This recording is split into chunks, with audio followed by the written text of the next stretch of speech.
CBS Radio Mystery Theater presents...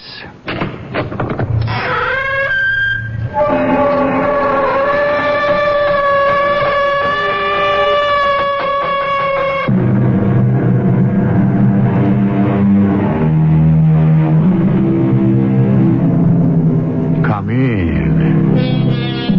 Welcome. I'm E.G. Marshall. Remember when we believed that the kiss of a princess could turn a frog into a prince? That was long ago, of course, when we believed in magic.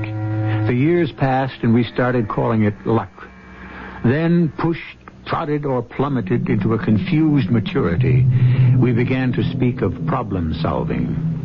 But even as the magnetic pull of childhood resists all our efforts to grow up, so does the buried belief that the kiss of a beautiful princess will transform the ugly frog into a handsome prince. You understand? She hates me, Tom. Oh, I don't think she does. She's trying to kill me. Come on now, Bart. And she will. If I don't kill her first.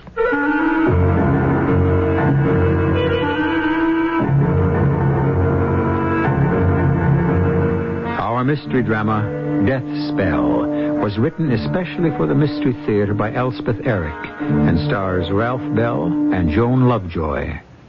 It is sponsored in part by True Value Hardware Stores and Buick Motor Division. I'll be back shortly with Act One.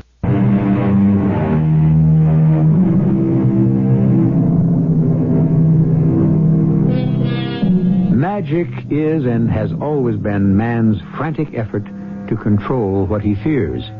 Flood, famine, disease, death. In the story we're about to bring you, the dread enemy is none of these. It is a single person. One, you would think, who might be expected to harbor none but the most benign thoughts. Not an enemy at all, but a lover.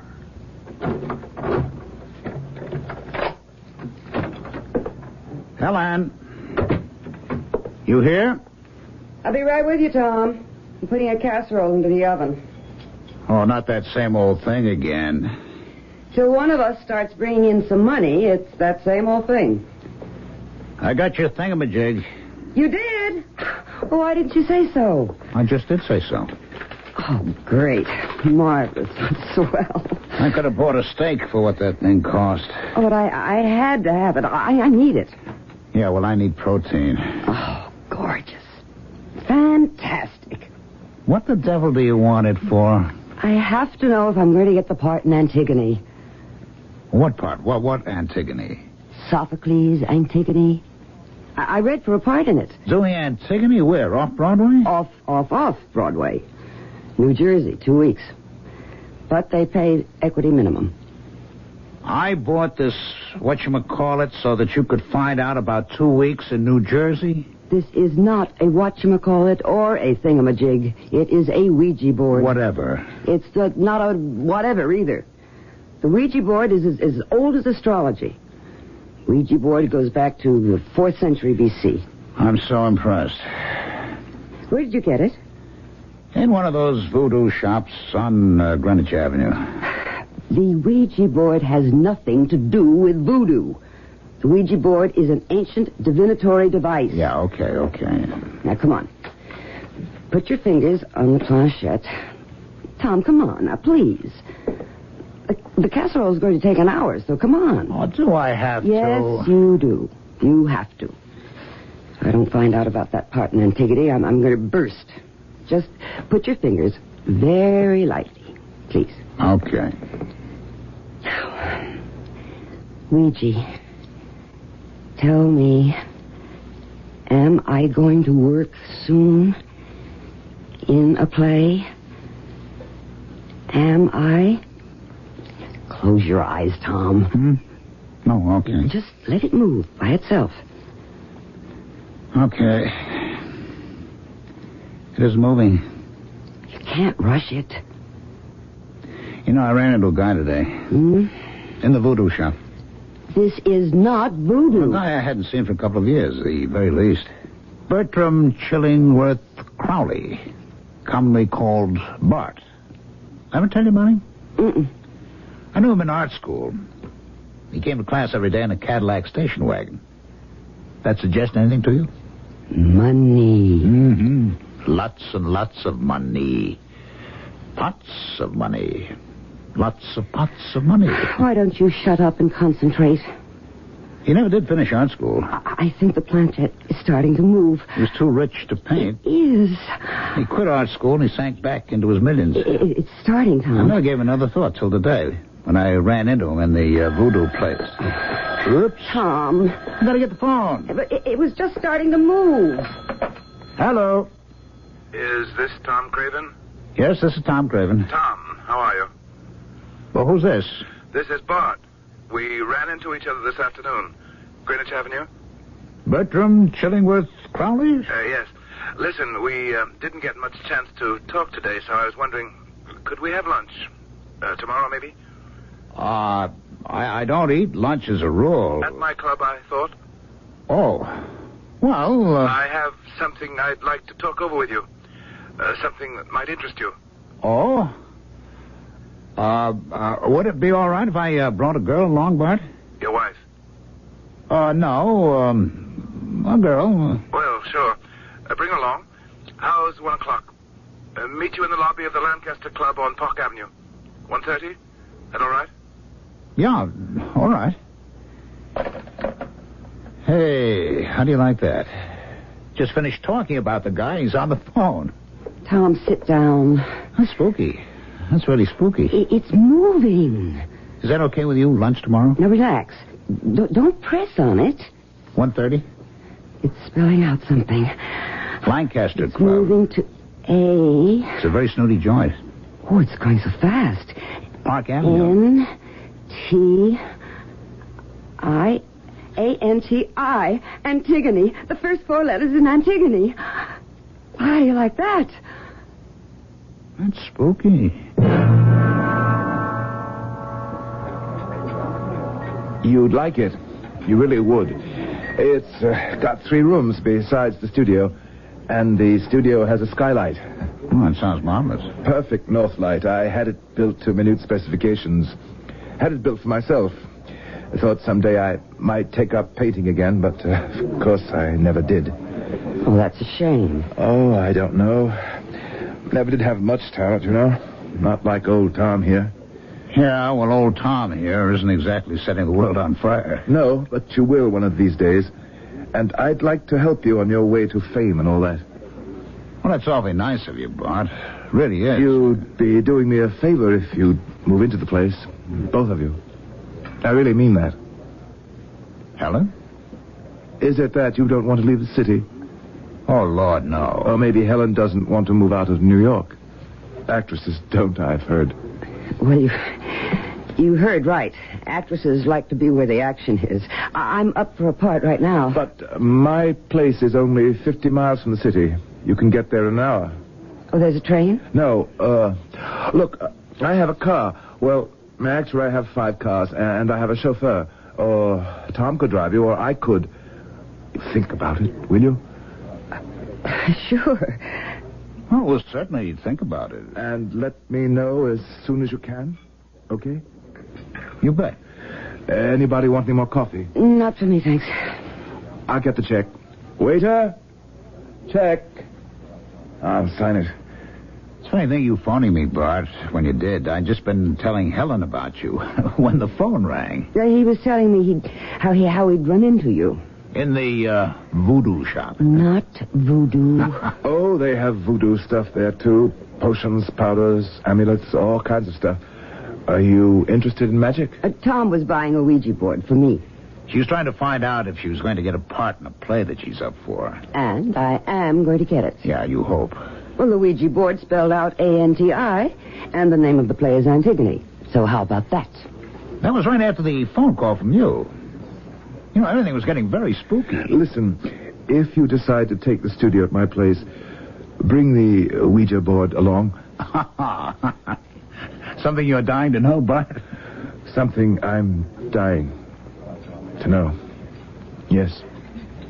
Well, if we moved in with you, we will come complete with Ouija board. Bart, Why are you so anxious to have us take your studio? Not that I doubt you wanted to help a struggling artist. I don't, but... Well, actually, you and I don't know each other very well. You don't know Helen at all. I think we'll be very compatible. Don't you think so? You're lonely, isn't that it?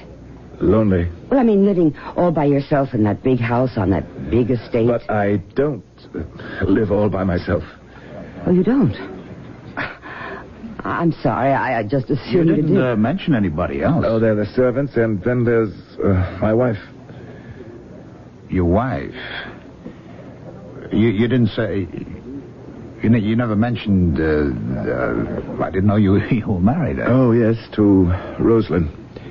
We've been married for a couple of years. That's marvelous. After I left art school, I didn't know what to do with myself, so I started traveling. I went all over the place. 2 suitcases, one packed with clothes, one with maps and books. All by yourself? Yes. I'm not really a gregarious person. I don't make friends easily. For somebody like me, travel is really the only answer. You stay in one place till you've exhausted it, then you move on to the next place. You meet people on planes, on ships, in hotels, in bars. You're not completely isolated, but you never make any close friends. It's something I'm not capable of anyway. But you did make one close friend, didn't you? What? I mean, Rosalind. Oh, yes, Rosalind. And you married her? Yes, I married Rosalind. Where did you meet her, Bart? In Trinidad. Do you know Trinidad, either of you? No. I don't. Marvelous place. Very polyglot civilization. Been occupied any number of times since the original Arawak Indians. You'd love Port of Spain. That's the capital city. 12 nationalities live there. They have churches, mosques, synagogues. Astounding place. And that's where you met Rosalind? Rosalind is the most beautiful woman who ever lived. Part Spanish, part Arawak, part Eurasian, and maybe a little of everything else. Beautiful beyond words. Well, then, you're not alone. No. Living with a woman you love, who loves you, that's the greatest thing in life. I suppose it is. You know it is. Only Rosalind doesn't love me. Oh. I'm sorry. She hates me. Oh, now, Bart. She's trying to kill me. Come on, Bart. And she will. If I don't kill her first. And God said, "Let there be light." And there was light. And man considered it magic. Not only the creation, but the words that brought it to pass. And when the words were written down, the writing was magic too. Perhaps everything not quite comprehended by the limited mind of man appears to be magic. Perhaps everything is.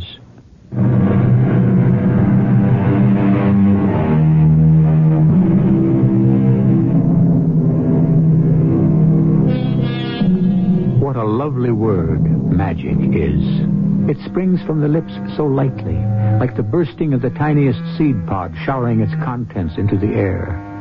In a world which labors so strenuously to explain how and why everything is as it is and not otherwise, what a relief to turn away, even for a moment, and view it all as simply magic.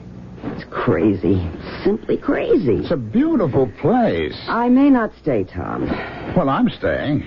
This is a fabulous studio. And you don't mind if your host is slightly insane? Well, I've put up with worse things in my time. You have? Like what? Being hungry. Not being able to work. Look, Helen, we don't have to see a lot of the Crowleys. They live in the big house. We live here. They've got their problems. We've got ours. Someone's at the door. Yeah. Bringing us a nice little problem. Good morning. Hello, Rosalind. Oh, come in, Rosalind. It's a mess in here. We're unpacking. I brought you some flowers from the garden. Well, thanks. They're lovely. Thank you. We'll get organized after a while. Can you find a place to sit down? Oh, it's all right.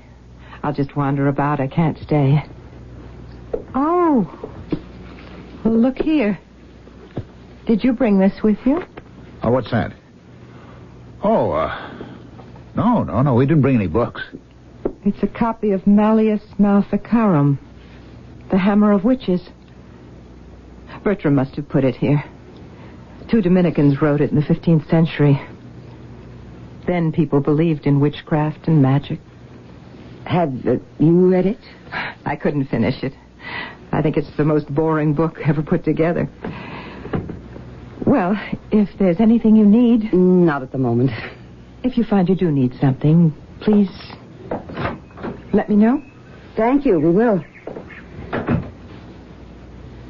She's got to be the most beautiful woman I've ever seen. Yeah. I'd like to paint her. I thought we weren't going to see too much of the Crowleys. I thought we were going to let them have their problems, we have ours, and all that stuff. Well, I didn't mean that right away. I meant sometime. Just as long as they don't start being one of our problems. Helen, don't look for trouble, huh? I don't think I'll have to.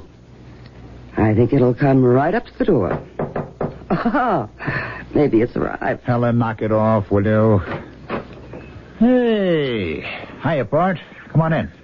Thanks. Thanks very much. Hello, Mr. Crowley. Hello. I've just come from the doctor. Oh? Something wrong? The doctor says no. He says I'm fine. Well, good. But I'm not. You don't believe the doctor? There's something wrong with me. I know it. Well, Bart, why don't you change doctors? I've been to all of them. They all say the same thing. I'm in perfect health. Well, then I think you ought to take their word for it, Bart. How can I? And I know I'm dying. Oh, now listen. Do you know that Rosalind does all the cooking in our house? No, does she? She insists on it. She has coconut milk flown up from Jamaica. She says it's the only thing to use in cooking. Well, maybe she's right. But things taste peculiar. She could be putting all sorts of things in. What kind of things? Powders, potions, things she knows about. I know my blood pressure's gone up, and I think my metabolism's changing. I'm not a well man. I'm getting worse. Hey, Bart, you know what's wrong with you? Forgive me for saying it, but, you're a bit of a hypochondriac. You think about how you feel all the time. How can I help it? When you think about it, because, you got nothing better to do. Take some advice. Find something to do and do it, huh? That's easier said than done. Oh, Bart, with all your money... Money's got nothing to do with it. Look what I found on the lawn this morning. What is it? Well, it's just an envelope. Addressed to me. It's got my name on it. Oh, so what? You dropped it on the lawn sometime. And it, maybe fell out of the trash. So what? Look there. Look at that. Yeah, what? That little hole there. In the middle of the W in Crowley. It's a little hole. So what? Made by a nail. A nail driven through my name. You don't know that. What else could it be? Well, I don't know. Could be anything. But I found the nail. I found it in the grass, 6 inches away from the envelope. Well, that doesn't mean anything. Oh, but it does. That's one of the oldest ways in the world to put a spell on someone. Don't you know that? No, I don't know that. I don't believe in those things, Bart. I think that's all superstition. It's all nonsense. Oh, no. It's real. Well, I can't go along with you, Bart. You'll see. She'll get to me. She'll kill me. She's got her mind set on it, and she'll do it. One of these days, she'll do it. She'll get her way. Look, Mr. Crowley, I'm not sure Tom and I ought to stay here. You're not thinking of leaving, are you? I think maybe we should. Don't go. Don't leave. Don't leave me alone to die. Oh, please. Oh, take it easy. Easy. Come on, Bart. Take it easy. If you're here, she won't dare. Don't leave. Promise me you'll stay. Tom. Helen. I don't know. Bart, What can I say? Say you won't go. Say you'll hang around for a little while anyway, till I can decide what to do. Helen? Well, I don't think we should. Don't say that. I don't know what will become of me if you leave. Stay a little while. Don't let me die here all alone. Oh, we could stay for a while, I guess. Oh, thank you, Tom. Thank you. No, I don't know for how long. You can go any time you want to, but not right away. Okay. Not right away. Actually, I have the name of another doctor. I'm seeing him next week. Maybe he can help.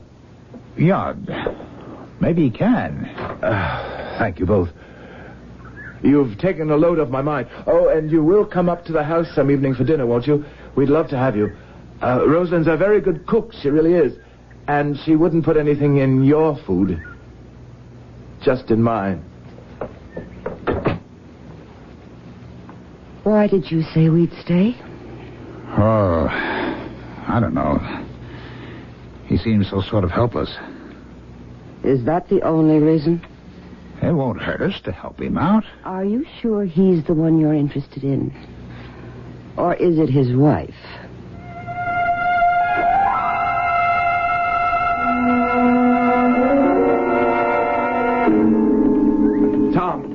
Tom, hold up a minute, will you? Oh, hi there, Bart. Taking you a walk around? Yeah, the work wasn't going too well, so I thought Where's Helen? The chauffeur drove her into New York. She's reading for a part in something. She coming back? Maybe tomorrow. She doesn't like me, does she? Well, I wouldn't say that. Bart, you shouldn't go around thinking people don't like you. You know, it's not good for you. This thing you have about Rosalind trying to kill you. I've gotten to know Rosalind the last couple of weeks. You know, she's really a very nice woman. And Lord knows she's beautiful. Oh, yes. Beautiful. They all are. Look, do you think she might pose for me? Pose? You mean you want to paint a portrait? Yeah, something like that. That might not be a bad idea. You know, I don't get to use models like that. I can't afford it. It might be a wonderful idea. You might catch it in the portrait. That particular quality she has? You might catch the demon. What are you talking about? What demon? They say that's possible. That a great artist can catch the demon that lurks in us all. Ordinary people can't see it, but a great artist can see it and put it on canvas. If you could do that... Bart, I'm not a great artist, and I'm not looking for demons. But if you should catch the demon in Rosalind, put it on canvas where everyone could see it. I don't believe there is any such demon. You don't? No. No, I don't. Then look at this. What is it? Look at it. Well, it looks like a piece of pipe. That's what it is. Well, Bart, so what? It's a piece of pipe, so what? I found it on the lawn this morning. And that's not all I found. Look at this.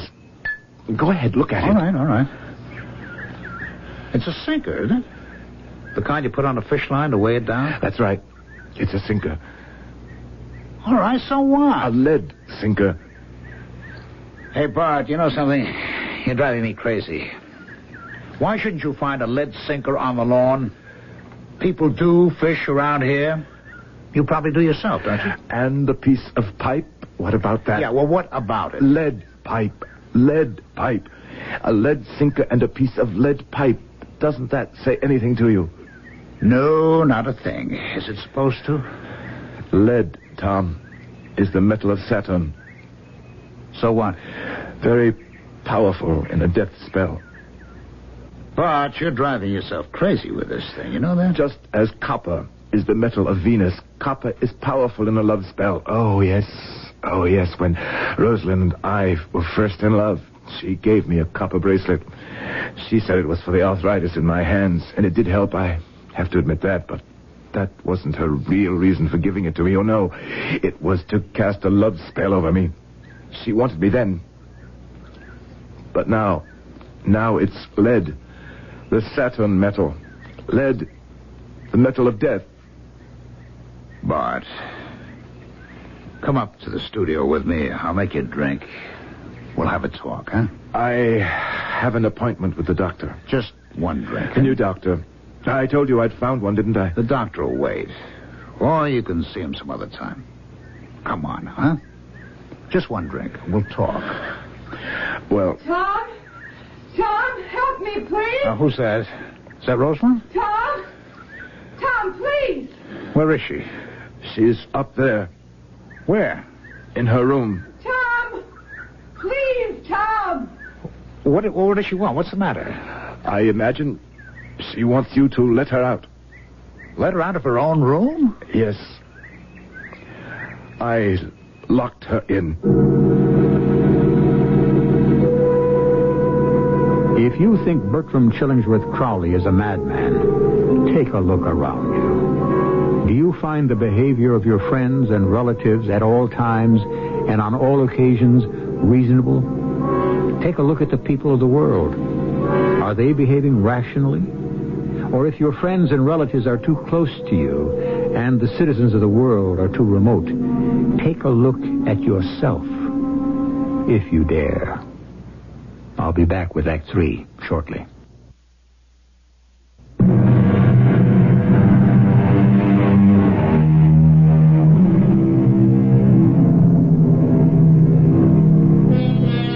A young man, sound of body, with a plethora of worldly goods, married to an incomparably beautiful young woman, living in the loveliest of homes, companioned by a solicitous friend, pursues the idea that his wife has cast over him a death spell. Why? Why does he do this? I believe it was John Milton who wrote, "The mind is its own place, and in itself can make a hell of heaven, and a heaven of hell." Your chin up just a little, Rosalind? Enough? That's fine. It's perfect. You getting tired? Not at all. Tell me when you want me to stop. It's an easy pose. Is any word about Bart? The same. They're feeding him intravenously now. Oh, boy. That doesn't sound so good. That is not good at all. I think he will die. Oh, come on now. It's not all that hopeless. I think it is. Rosalind, let's knock off the sitting for a while. I have to ask you something. I'm sure you do. You won't be offended? Ask me. Do you know that Bart thinks that you were casting, or that you are casting some sort of a spell over him? A death spell? Oh, yes. I know. I wasn't sure if you knew. He really was crazy on the subject. Quite crazy. He kept showing me things he'd picked up on the lawn. An envelope with a nail driven through his name. Oh, yes. Things made out of lead. The metal of Saturn. Oh. You know about these things, do you? Of course. Everyone knows. Well, I didn't. Not till I came here. People have known for centuries. Well, what I wanted to ask you... Yes? Is it true? That I cast a death spell over my husband, is that what you want to ask? Well, yes. Then why don't you come right out and ask it? Well, the thing is, I don't really believe in things like that. You don't? Well, nobody does, really. Everybody does. Oh, really. No. Everybody believes in magic. Oh, they may laugh at it or swear at it or sneer at it, but somewhere in some dark corner, everyone believes in it. Do you? Partly. From time to time. But you don't practice it. Do you? My husband believes I do. But you don't. So long as he believes I do, that's all that counts. You mean if you believe a thing is so, it's so? I mean if you believe a thing is so, it works. And that is why my husband is going to die. For all their drugs and their bottles of glucose and their tubes going into his arm, no matter what they do, he will die because he believes he will die. I can't stop it. Nothing can stop it. He believes he will die, and he will die.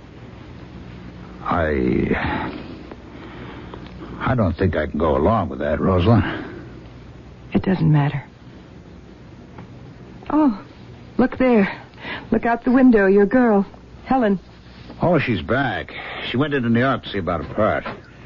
Hi there. Hello. Hello.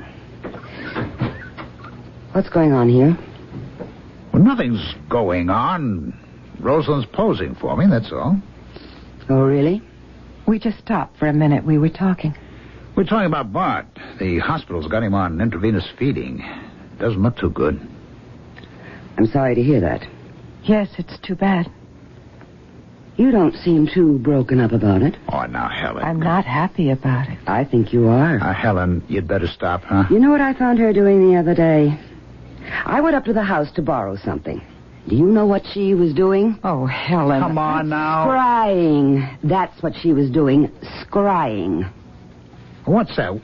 What is she talking about? Scrying is an ancient method used to conjure up spirits. And foretell the future. One uses a crystal ball. Or a glass of water. Yes. Or a bottle of ink. Anything that reflects. But I have no crystal ball. There was no glass of water, no bottle of ink. Your fingernails.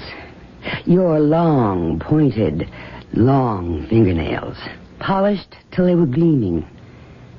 You were looking into them. And you were seeing the future in them. Helen, why would I do that? To see when your husband would die, when you'd be free of him. And you did see, didn't you? And you started moving in on Tom the very next day. Helen, that's enough. You don't know what you're talking about. Oh, yes, I do. Yes, I do.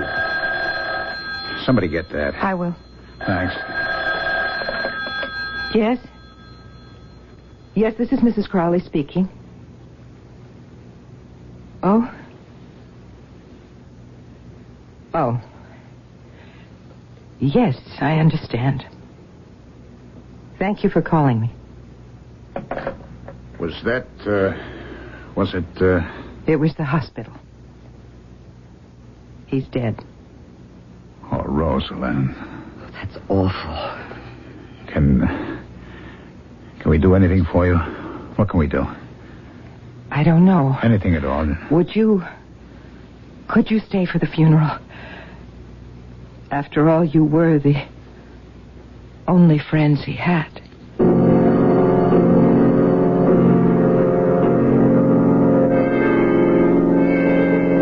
I don't know why I am doing this. I didn't even know the man. Not really. I wasn't his friend. You were. You're doing it because you're a nice girl. Well, it wouldn't look right if nobody showed up at the funeral. Well, there are funerals like that where nobody shows up.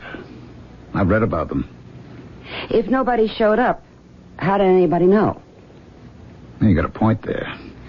Well, I'll be leaving right after the funeral. Oh? I've got a job. You didn't tell me that. I haven't had a chance. When I got back, you were here with her, and then she got the phone call. What kind of a job? On the road, bus and truck. Oh, not Antigone. Not Antigone. Somebody else got that. Then the Ouija board was wrong. No, not really. The Ouija board spelled out A-N-T-I, you remember? That doesn't have to mean Antigone. It could mean Auntie Mame. You're not going out with Auntie Mame. For 26 weeks. Will you be here when I get back? Are you staying on with the bereaved widow? For a while. A long while? Well, she needs somebody. Somebody like you. Maybe. You're in love with her, Tom. You may not believe that, but you are. I don't know whether I believe it or not. Rosalind says if you believe something, it's so. Like Bart believed that she'd cast a death spell over him, so it didn't make any difference if she did or didn't. He believed she did. That's why he died. Oh, she did, all right. You don't know that. You have no way of knowing that. Right from the beginning. She got us down here. She cast a love spell. Oh, you're nuts.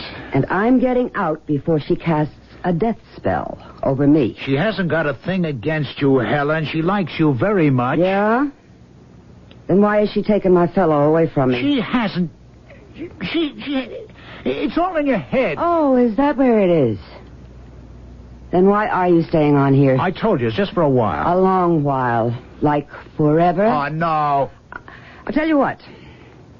When I get through touring with Auntie Mame, I'll call you here. If a woman answers, I'll hang up. Meanwhile, we rehearse 2 weeks in New York. I'll be at our old apartment. If you change your mind... I'll call you. Now, let's get dressed for the funeral. We don't want to be late. Though I don't think it'll be sold out.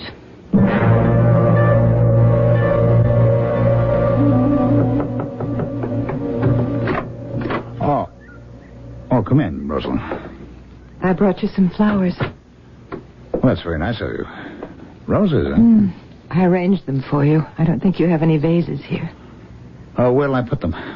Oh, any place? How about, here? Fine. Now, sit down and talk to me. Okay. You must be lonely without Helen. Well, we were together for quite a while. Yes, I miss her. But, she got a job, you know. Oh, did she? No, I didn't know. She left right after the funeral. I didn't have a chance to. Will she be back, do you think? Oh, right now she's in New York, rehearsing, and then she's going on the road for 6 months, so, no, I don't think she'll be back. Pity. I liked Helen. I always thought you did. Matter of fact, I told her you did. She didn't believe you.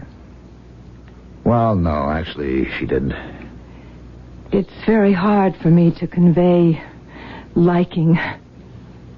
I don't know why that should be. Some personality lack, I suppose. Well, do you think maybe you'd feel like posing for me one of these days? There's no rush, of course. Well, any time. Now, if you like. Oh, I didn't mean... Well, why not? The light is very good. All right. Are the roses in your way? Yeah, I'll move them. Now, I'll just set up my easel. You know, this is very nice of you, Rosalind. I really do appreciate it. It's a relief to me to be doing something. Anything. Yeah, I know what you mean. Have I got the pose right? Stay the way you are. I'm going to start over. Helen believes in magic, doesn't she? Kind of. There's a high magic, you know. And there's a low magic. Yeah? Would you turn your face a little to the light? Low magic is concerned with, petty things. Getting a certain part in a certain play, things like that. Head up, just a trifle. Oh, yes, that's good. High magic is something quite different. Mm-hmm. Make yourself like God in order to understand God. That's the purpose of high magic. Just stay like that. Vault from your body and unfold. Unfold. Don't move, please. Outrun time and find eternity. Embrace sensation. Exist everywhere and at all times, past, present. Be unborn, be young, be old, be dead, and beyond death. Rosalind. Embrace all those things. Know all times, all places, all feelings, all persons and things, all quantities, all qualities. Rosalind. Then can you know God. Well, Tom? Are you ready? I just... To start the picture, I mean. Oh, that. What did you think I meant? I don't know. I'd forgotten all about the picture. Well, that's what we're here for, isn't it? Isn't it?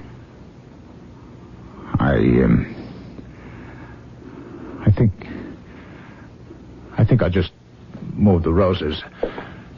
I think I'll put them on the table right here next to you.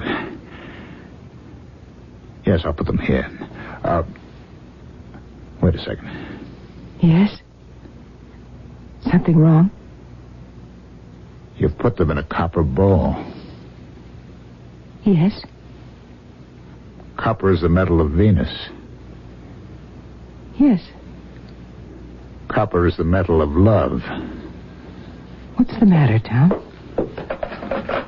What are you doing? Calling Helen in New York. You don't mind, do you?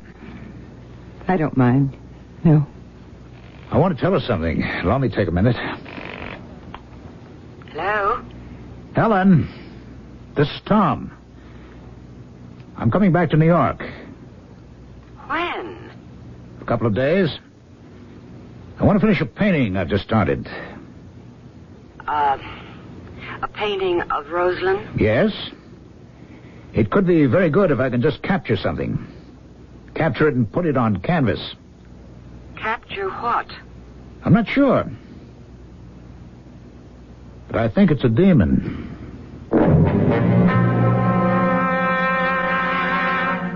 It's very dangerous to believe you are God. It's dangerous to believe that you are like God.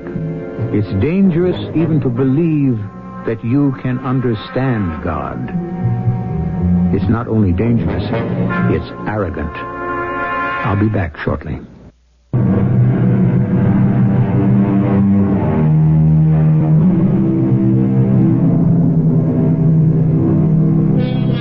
The theme of our story has been believing a thing is so makes it so.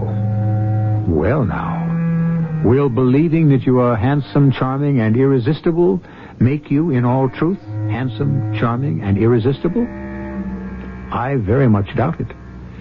But if you don't take it too seriously, it could make you more attractive. Try it. I'm going to. Our cast included Ralph Bell, Joan Lovejoy, Gordon Heath, and Terry Keane. The entire production was under the direction of Hyman Brown.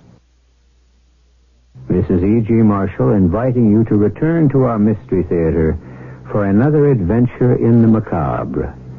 Until next time, pleasant dreams.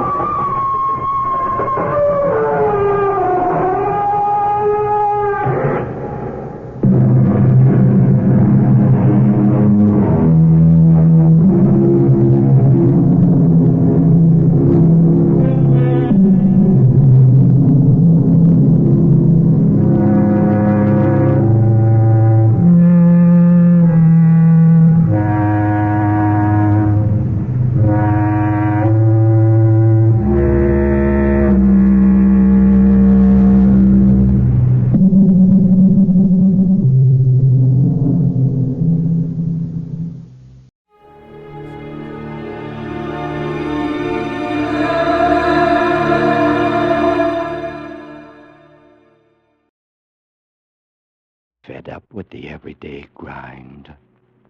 Tired out from the summer heat. Want to get away from it all. We offer you Escape. Escape, designed to free you from the four walls of today for a half hour of high adventure. You are caught in a web of nightmare, struggling to free yourself from sleep, while constantly, threateningly, your destruction draws closer, and you know unless you awake, the ultimate conclusion is death.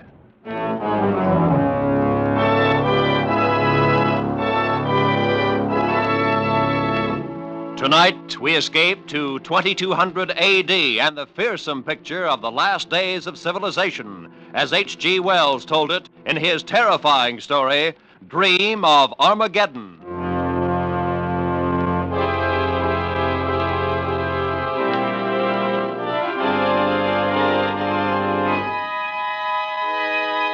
From the very beginning, the dream was quite vivid and real.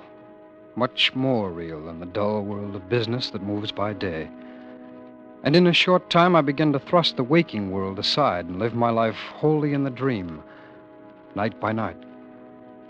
I was not then aware, of course, of the hideous ending to come. A thing so horrible to face that even though I doze now in my chair, I dare not sleep. I can't recall exactly when the dream, if it is a dream, first began. Oh, a month ago, perhaps. At any rate, I fell asleep in my flat and awoke in another place and another time. That is to say, as I fell asleep here, I awoke there, far away on an island in the Mediterranean, and hundreds of years in the future. Eden, you must wake up now. Wake up? But where am I? Here with me, of course. Oh, Eden, my dear, you've been dreaming. Oh, yes. Yes, I remember now. It was such a vivid dream. I thought I was a man living hundreds of years ago. Silly, but it took me a moment to shake it off. And was I there with you? In the dream, I mean. You're here with me now. That's the important thing. Has there been no word? Nothing has changed? Nothing. Otherwise, I should have awakened you. Good. Perhaps they've finally decided to leave us alone. I hope so. I couldn't stand much more of it. Our faces on every telescreen all over the world. Scandal criers saying things. It doesn't matter, Noma. It's over. We've left all that behind us in the north. We're going to be very happy here. Oh, my darling, we have to be. It's the only thing that will justify what you did. Noma, can you doubt that we will? Come here. Look out through the glass wall there. Blue sea down below us, pale hills and the far-off mainland. Why, is there any more perfect place to be happy than here in Capri? And what of the woman you brought with you? Did you not perhaps give up too much for her? Pay too great a price? You're worth more than all of it, Noma. You make me feel very humble. You were the most powerful man on earth, council master of the allied nations of the North, the ruler of 1 billion people. 1 billion fools? Why, had they not been, they would have accepted you. They felt they had reasons? Reasons? Could not permit me to marry beneath my station now. I've given my whole life to them until now. Has a man no right to happiness, Noma? They follow their own desires. Why shouldn't I do the same for once? Why not, indeed? I've no answer for you, beloved. I'm proud and humble for what you did. But also a little afraid. Afraid of what? I don't know, Hedon, I don't know, but the Vicetel. Your pardon, Master Hedon. May I have your attention, please? Yes, go ahead. What is it? There is one here who desires to speak with you. I'll see no one. I've told you that.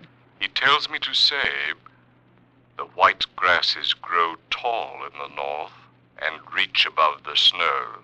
Hedon, it's a messenger from the council. Yes. Very well, send him up. What does it mean? Have they thought of some new way? No, my darling, it is nothing. He'll talk of duty again and all the other things, the same kind of talk. It can't be anything else. If only they'd chosen someone besides Evesham to govern. But they did choose him. If he doesn't suit them, they can find someone else. I'll have no part of it. He's such a fool, such a stupid, blundering fool. Well, perhaps they need a fool. Perhaps that's why... Oh, there's the messenger. Come in. I must beg you to pardon this intrusion, Master Hedon, but the council considers the matter of the greatest importance. It's all right. Now, what is it you wish? If we could speak alone, perhaps. I have no secrets from the lady. She knows everything. Now, what is it?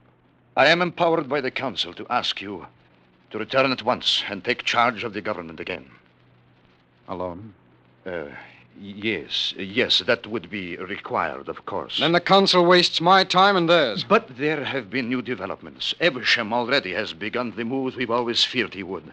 That no one but you can stop this madness, this foolish ambition of his. Then more's the pity, for I do not choose to do anything about it. You know what it means, of course. I know nothing of the affairs of government. I am a private citizen engaged in seeking happiness. Master Eden, do you believe that one man can work out his fate, apart and separate from the fate of all mankind? You may leave now. You may go back and tell the council that I have no concern in their problems now or ever. Very well, Master Eden. But if you should decide differently, decide quickly, for there is very little time. Oh, Eden, is it true? Will it really come to that? Probably. The South and the East are not easily bluffed. But war. Loose in the world again for the first time in 100 years. War again. They don't know what it is. No, they don't. They've never seen it. Eden, you can't let it happen. No, my darling, I've made a choice, and it's final. If it comes to war and the whole world falls in ruins, then I'll live on in the ruins. But I'll live there with you. That's final. Eden, I'm afraid.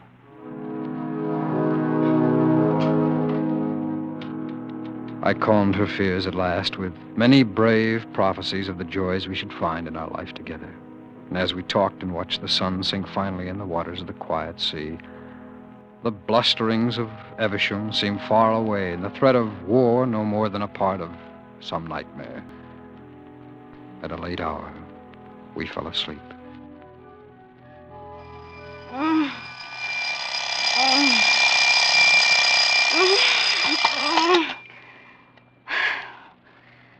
Henry. Henry, wake up. I said wake up. Can't see why you always have to wait for me to shut off that clock. Sorry, dear. I was dreaming. Dreaming, indeed. Now get yourself dressed. You want to be late again this week? Good chance of war. I don't know just what I can do about it. Oh, Henry, for pity's sake. One thing's certain, I won't give her up, no matter what happens. Her? Who's her? Oh, yes, of course. I'm getting up right this minute. I'll get dressed right away. Henry, No, there's no need to get excited, dear. There's plenty of time to catch the 7:12. I never saw such a man in my life. Wasn't for me telling you what to do, I don't know what would become of you.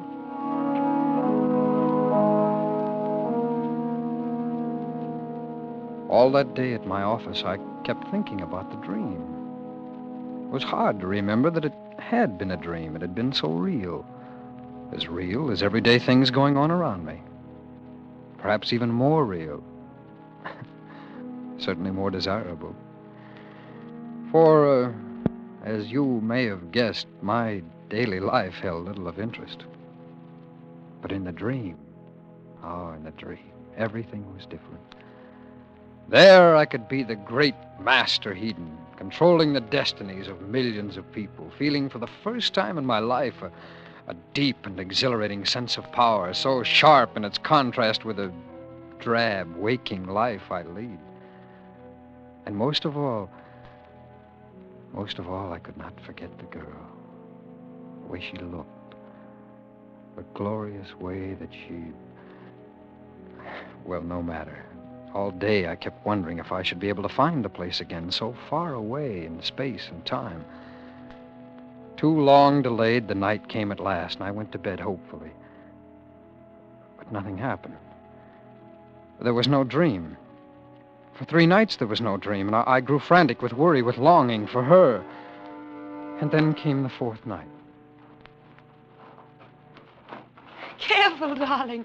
Watch where you're going. You almost fell over those rocks. I'm sorry. I guess I was thinking of something else. Yes, for 3 days now. You haven't been yourself at all. Well, there are so many things to think about. It's all right, Eden. I've known you were thinking of it constantly, even though you've not mentioned it. There's nothing new, is there? What? I mean, well, have you had any word that you've kept from me? Thought it best to? Something of that sort? No, Eden, no. I've had no word from the North. Oh. No one here has, yet everyone seems to sense it. There's a fever in the air, tenseness, as though they could smell something. The smell of war, perhaps. There'll be no war. Once Evesham knows his bluff's been called, he'll back down. You know him better than that. You'll count on that blind luck of his to see him through. And you could stop him, Eden. You could still go There'll back. be no going back. How can we hope to find happiness for ourselves if millions die because of us? If it should start, it can't last long. People in the world today have no idea what war is. When they find out, they'll have no part of it. When they find out, it'll be too late. There'll be blood on the ground then, and hate and vengeance. And there can be no stopping it. Then why should not... Well, then the fools shouldn't... They shouldn't start it then. But they are fools. You said yourself. What? Look. Oh, planes. Some special pleasure flight from the north, I suppose. Eden, they don't look like transport. They're not built the same. No. They're like pictures of the right. old... Those are war planes. Those are bombers. It's begun already. No, but it's part of the bluff, and a dangerous part. Why, those planes have been stored away for 100 years. I knew of them, of course. All the council did, but I never thought I'd see them in the air. I fear it's a wrong, terrible thing we've done. And I'm afraid. But it would be a lie, my beloved, if I said I was sorry.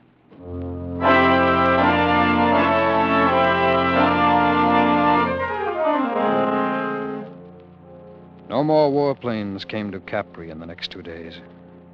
But the sight and the sound of the first ones had been enough. The peaceful island of pleasure became a beehive of belligerent activity.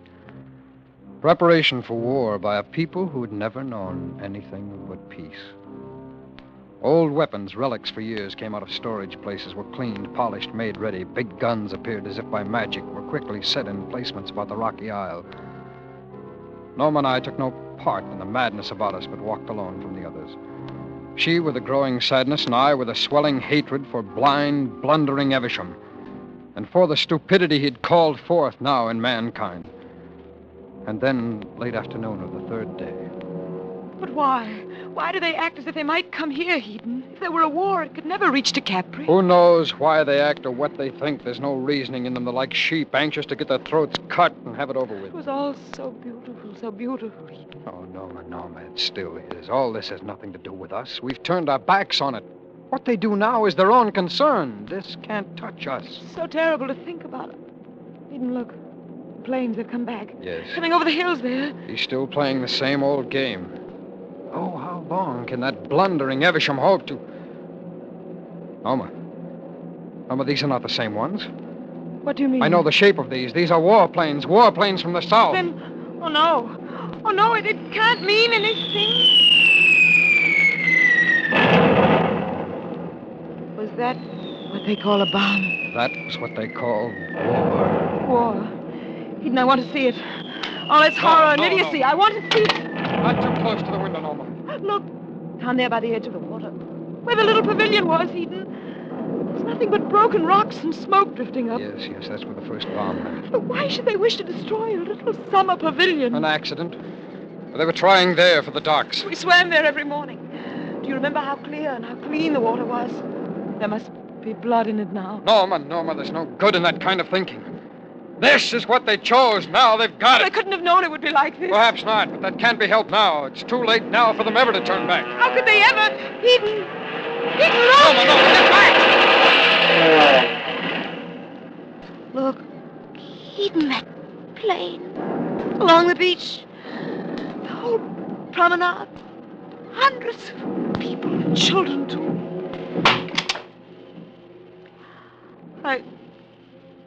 I don't want to see any more, not ever.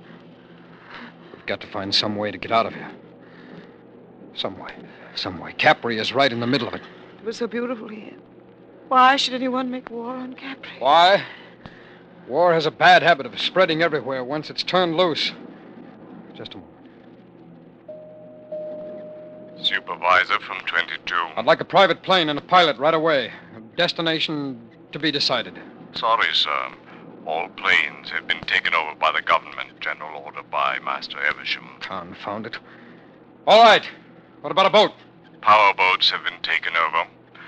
Perhaps a few small sailing craft may be still available. Find out. Get me a navigator and enough crewmen. Sorry, sir.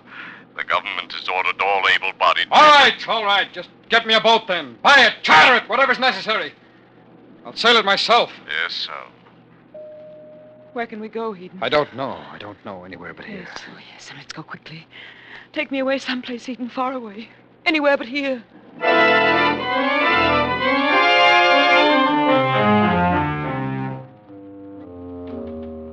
Then flight.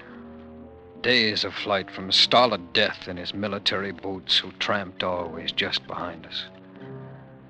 Never far away. I fought to stay asleep. To stay with my dream. To stay with Noma. I cursed each time I awoke. I simply can't understand you, Henry. You moon around the house like a lovesick calf. Haven't been to the office in 3 days. Don't you have any consideration for your job or for me? Do you want to see us kicked out into the street like tramps without a cent to our name?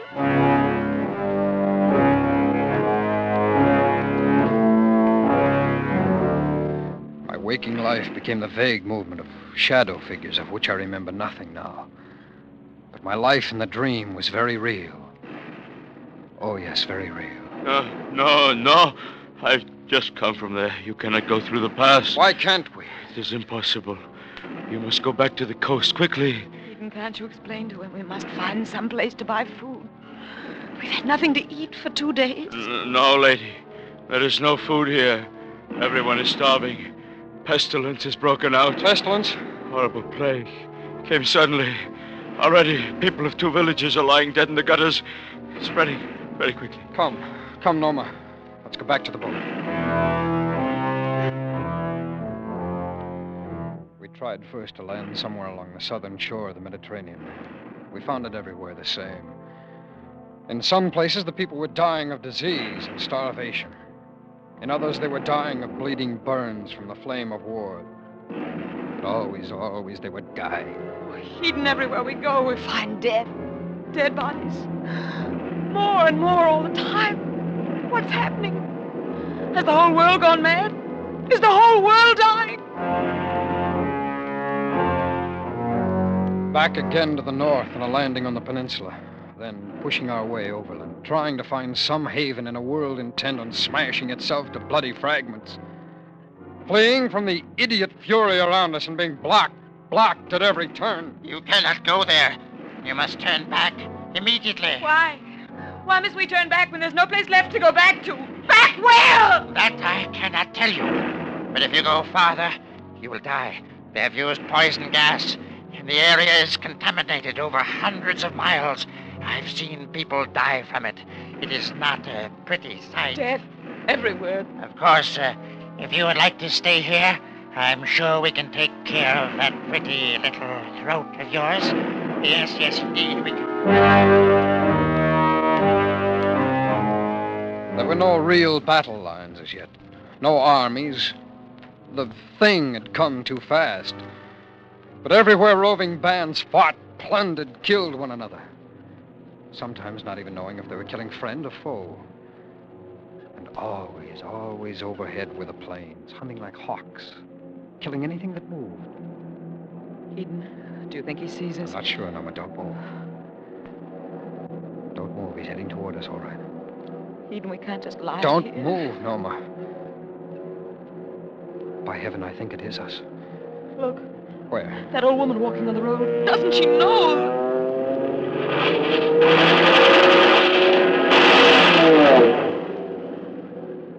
Oh, Eden, horrible.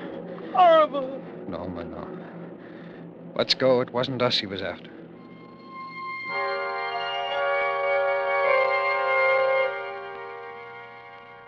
And so, for love and for reason, on and on, day after day, we fled from the monster stupidity of war.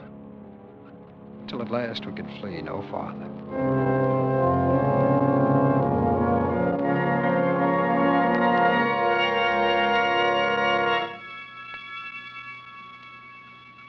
We found ourselves at dawn one morning in an open space near those great ruined temples at Paestum. Roman ruins that have stood for centuries were still standing even then. We sat and watched the sunrise, the most beautiful I've ever seen. We said little to one another, Low hills broke away below us, dotted here and there by trees, low thickets of laurel between. The great stones of the temples above us were pale pink in the morning sun. And the silence was everywhere. Silence and a false feeling of peace.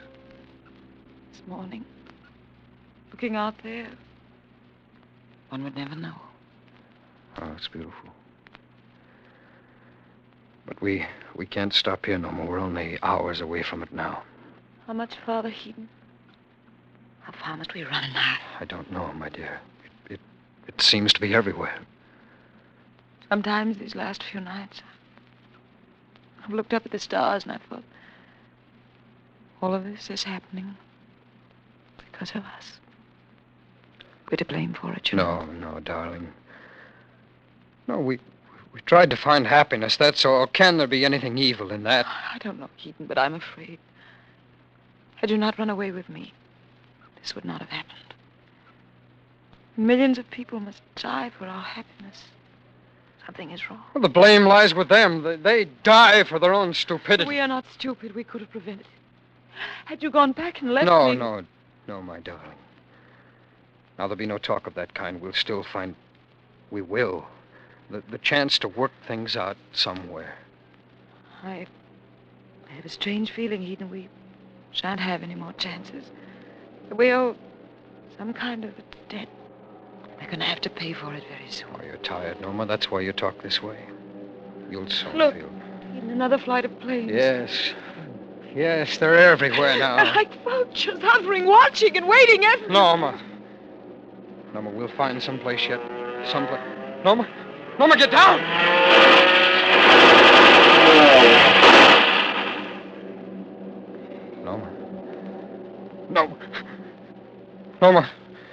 Norma, you all right? Eden, I love...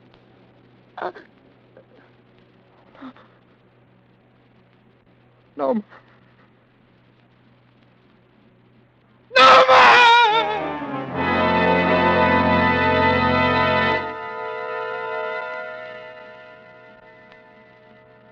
I sat there on the ground for hours, holding her body close. I was only dimly aware that she no longer lived. Time had no meaning. The world receded far away. The shadows of afternoon pointed all one way, and my thoughts were only dreams within a dream.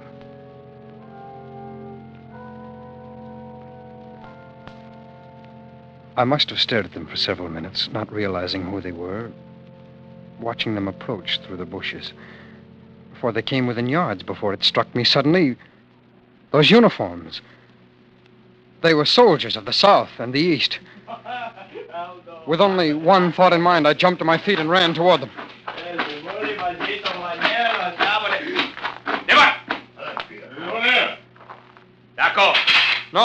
No, it's all right. It's all right. You don't need those guns. I mean no harm. You see, I only wanted you not to come here. It's my wife. She's dead. There's no one else here. No, put away the bayonet. There's no need for it. You can take your men around the other... Now, what are you going to do? No! Oh.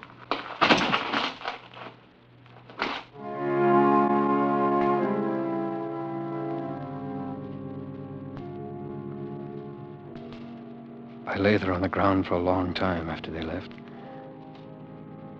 At first I tried to crawl back to her, but I couldn't. Then later I was unconscious. Whether this be Armageddon, that last flaming end of the world, I do not know. But of this I am sure. When the end does come, it shall come through man's unheeding selfishness, through man's stupidity. For when man stood up and learned to think and was no longer an animal, he became one with the gods, and like the gods must take heed of the fate of mankind. This I know.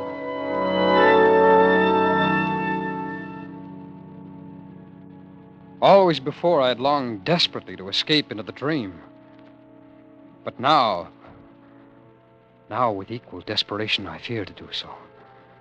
For Heden's world is dying now, shuddering in the last great convulsions of its death agony.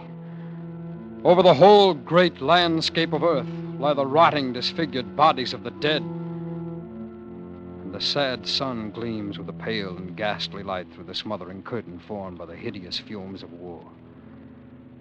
The moans of the half-dead swell up from the plains of Earth, fill the vast emptiness of the heavens, and go unanswered. Starvation, pestilence, war, and death. The whole world is dying.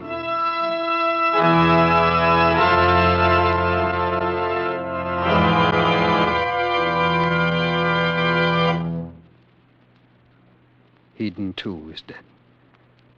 He died hours before I awoke this morning. His body still lies before the silent temples at Paestum. Yet in the dream, I still occupied his body. After he was dead, great vultures came and tore with their beaks and claws, and I was still conscious. I was still conscious. Now tonight, because of that, though I grow faint with weariness, I dare not go to sleep. In the name of heaven, how long will a dream go on?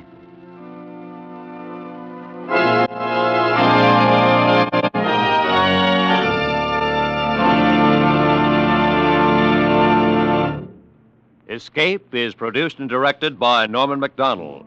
Tonight we have brought you Dream of Armageddon by H.G. Wells, adapted for radio by Les Crutchfield, with editorial supervision by John Dunkel. Featured in tonight's story were Stacey Harris and Betty Lou Gerson, with Charlotte Lawrence, Jack Crucian, Eric Rolfe, and John Daner. Special music by Ivan Ditmars. Next week. You are standing in the light of an arc lamp by the cathedral in Mexico City, looking at a dead body lying at your feet, and a great fear comes over you as you wonder if you are a haunted man.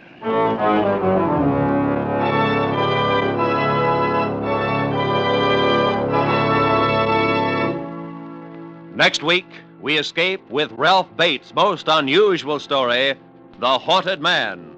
Good night, then, until this same time next week, when once again we offer you Escape.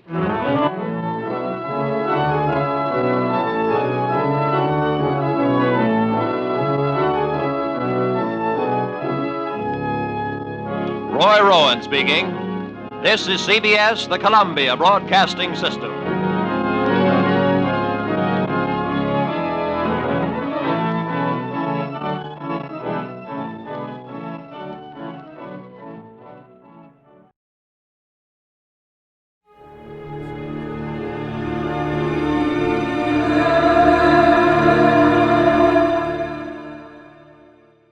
Radio Mystery Theater presents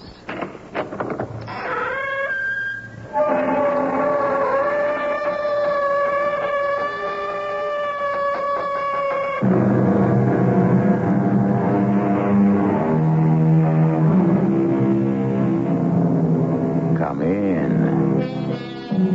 Welcome. I'm E.G. Marshall. Most people, although they are fascinated by the prospect, simply do not believe in the supernatural. They consider that witches and vampires, demons, and all the other myriad spirits of the netherworld have gone out of style, that they no longer exist, except as figments of the diseased mind. Maybe.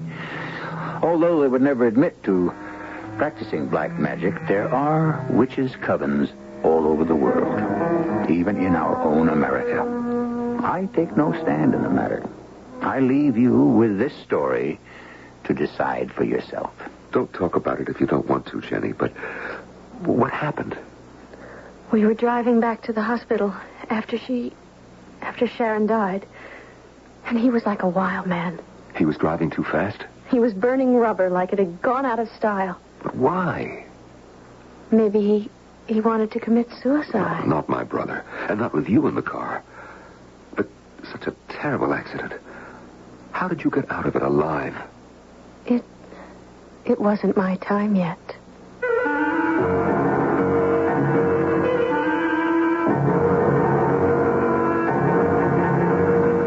Our mystery drama, Child of Misfortune, was written especially for the Mystery Theater by Ian Martin and stars Norman Rose. It is sponsored in part by Buick Motor Division and Contact, the 12-hour cold capsule.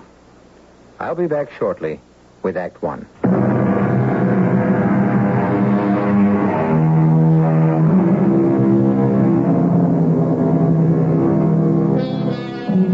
The home is a pleasant one on the outskirts of a small town. Not large or too expensive, but with a feeling of being well lived in.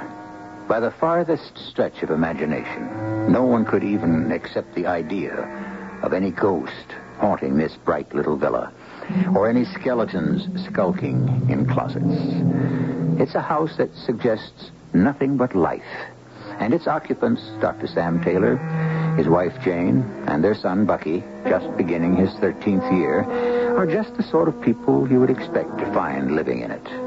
Except for one thing. Dr. Taylor is a general practitioner, but his specialized interest is in pathology, the surgical dissection of the dead. Sam, that you? Sure, honey. Now, take it easy. Go back to sleep. I'll be right with you. No, I wasn't asleep. I'm always so scared when you're out these days. Scared? Oh, come on. I don't have that many late nights. Well, even one a week is more than enough for me. I'm sorry, darling. My life. You've got to live it, too. Remember? For better, for worse, etc. Oh, I don't really mind it, Sam. Except for... Except for what? Oh, forget it. Just what my mother used to call night qualms, I guess. Well, I'm a city girl who doesn't adapt too well to the country. This is scarcely the country. And what's to be afraid of? I don't know. Squeaks, squeals, rustlings. Just being alone, I suppose. I mean, there's so much crime and... That's the second time you hung up on saying something. You better say it, honey. Get it out of your thoughts. It's about me, huh? Oh, so silly. I just wish... That I hadn't taken the job as medical examiner. Yes. But it's my field, Jane. Cutting up dead bodies? Well, that's what I get paid for, so I deliver. But there are secondary benefits. What? Do we have to talk about it tonight? It's only in understanding the causes of death that we can make any attempt to keep it from happening. Oh, come on, not at 3 a.m. What a crazy discussion with a woman I love. I'm sorry, darling. I'm a mope. Well, I work too hard at more than one job. You know, we owe ourselves some time off. Like Tim. He lives it up all the way with Sharon. Why didn't I decide to be an actor like my older brother? I don't know. Why didn't you? Well, because I wanted permanency, continuity, endurance. I hope I bought it. You know, I had this crazy feeling hovering over me all the time that it was all an illusion. That... Who on earth? The police? It's too soon for any results from tonight, unless we've got another DOA. Oh, that damn phone. I'd love not to answer it. Well, then, just take it off the hook and forget it. I wish my bump of whatever it is, morality, conformity, was just a little smaller. No, I have to, Jane. Hello. Yes, this is Dr. Sam Taylor. Who? Yes, of course. It's about my brother's wife. Oh? Is she... Well, it's impossible. Well, have you any idea what caused it? Oh, that's incredible. Look, Doctor, I'd like to discuss it with you further, but first let me talk to my brother a moment. What? Dead? My darling. Not Jim, too. How? Huh? Yes. Yes, I see. Well, for the moment, I don't quite know what to say. Yeah, of course I'll be there to make arrangements for the funeral. Excuse me, funerals? I can't believe it. What about the girl, the daughter? Yes, of course. I see. Well, look, just hold everything, and I'll be out there by tomorrow night. Yes, I should make it before dinner. Yes, that's fine. And thank you. What is it, Sam? It's crazy, Jane. It's just crazy. Sharon had the mumps, and suddenly she's dead, and so is Jim. Well, how could both of them... I can't explain about his wife. One of these things medically which shouldn't happen this day and age, but does. But Jim is something else again. Wait, now, you're not making any sense. Sharon died from mumps? Or complications. And Jim? No complications there. He was driving to the hospital and went off the road into the canyon. Killed? Yes, burned to a crisp and the car caught on fire. It's an absolute miracle that Jenny escaped. Their daughter was with him? Yes. Well, how badly is she hurt? Well, according to Dr. Holcomb, whom I talked to, she was thrown clear and came out unscathed. Look, Jane, I've got to go out there first thing tomorrow. Of course you do. You want to go along? Well, you know I do. But, well, what about Bucky? I could call Mom and Dad. No, don't forget it. Jim and I were never very close. You know, I never even met his wife. I'll fly out there and handle it. There's only one thing. What, dear? Jenny. I don't know if she has anywhere else to go. You might end up having a daughter, more or less, in the house. I can't leave the child alone. Of course you can't. You know she's welcome here, darling.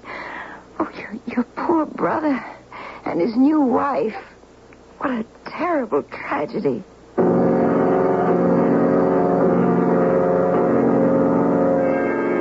From the Los Angeles airport, I went straight to the hospital, since there was no answer at my brother's home in Beverly Hills.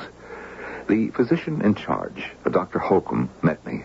How do you do, Dr. Taylor? Sorry to meet you under such tragic circumstances. We're doctors, and particularly in my case, should be inured to the fact of death.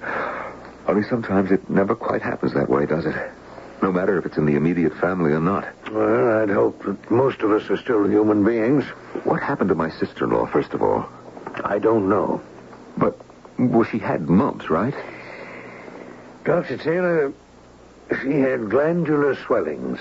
The whole lymph system was invaded by something. But what it was, I haven't the faintest idea. But the cause of death?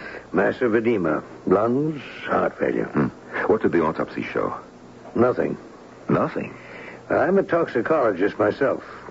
We had a neurosurgeon, a pathologist, so mention any specialty you want that had any relation to this. None of us could even estimate what caused her death.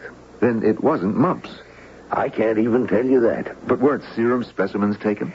Only after she was brought to the hospital, shortly before her death. So?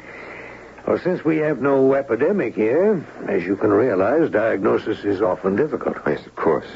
The symptoms, especially in an adult, could be anything. But tests, even post-mortem, must have shown something. Nothing, Dr. Taylor. And believe me, they were done exhaustively. All of us here are just as puzzled as you must be. I've already told you how your sister-in-law died, almost literally smothered or choked to death, as if by some evil force. But why? What caused it? Well, our records are all open to you for study. I'm sure I couldn't find out any more than all the distinguished men who've already tried. Let's leave that for the moment.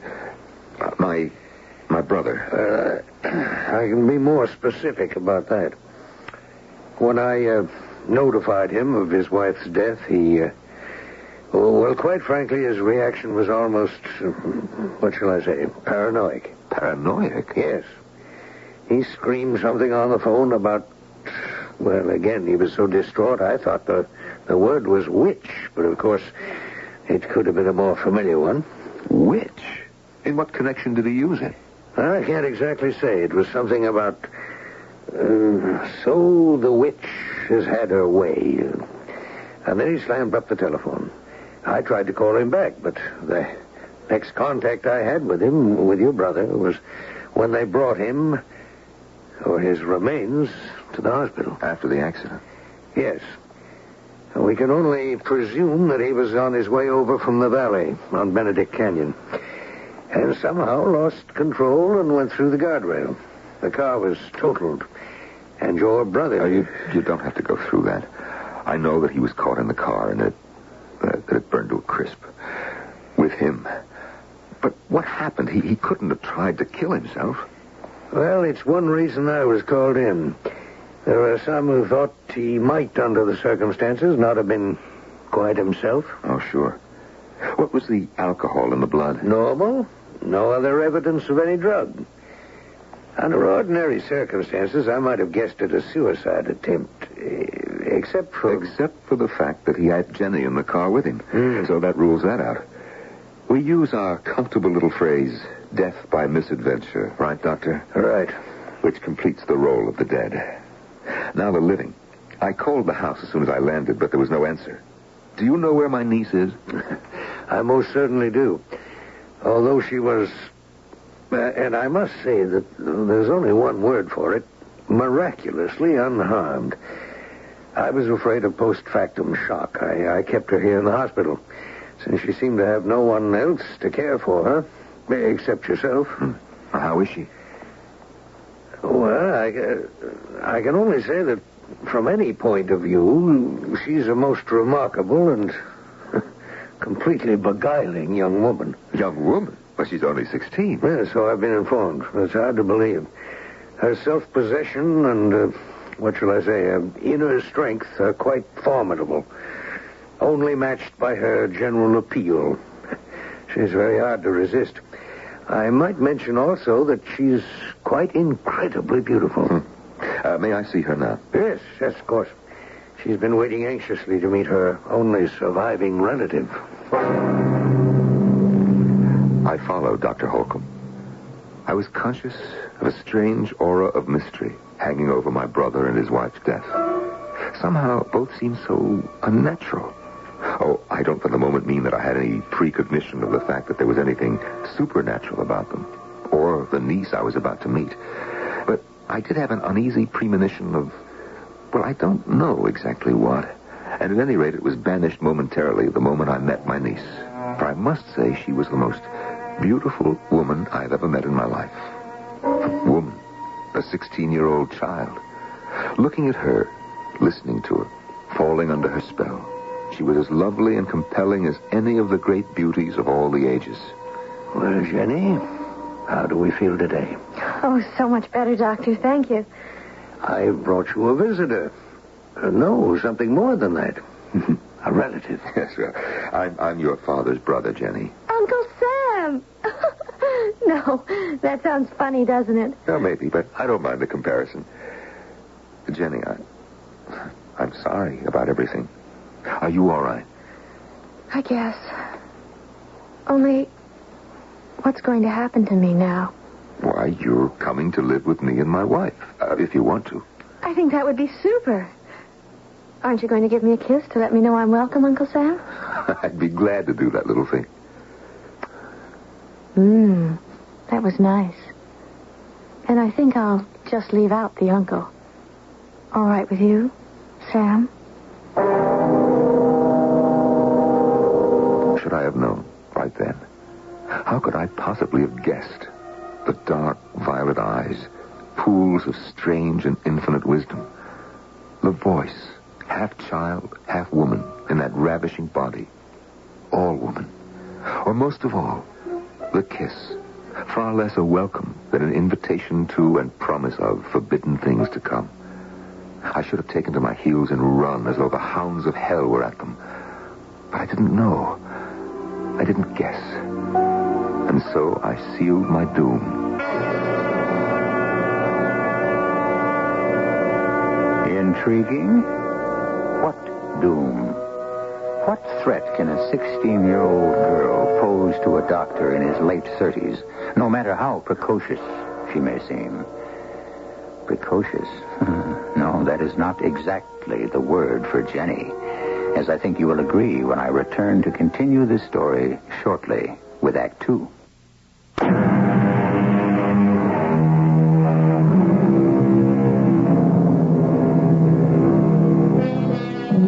Where were we? Oh, yes, precocious. An adjective usually applied to a child, meaning, of course, exceptionally early development, the ripening of something or someone before its time. Well, that would apply to Jenny, naturally. But it would be only part of the story, the tiniest part, for the rest lies submerged in dark layers of history that are timeless and beyond boundaries few would dare or know how to cross, but which we will cross as we dig for the rest of this fascinating story. Flying home in the plane with Jenny, a few days later after the funerals, looking sideways as she peered out in eager fascination at the ground far below, like any other young girl.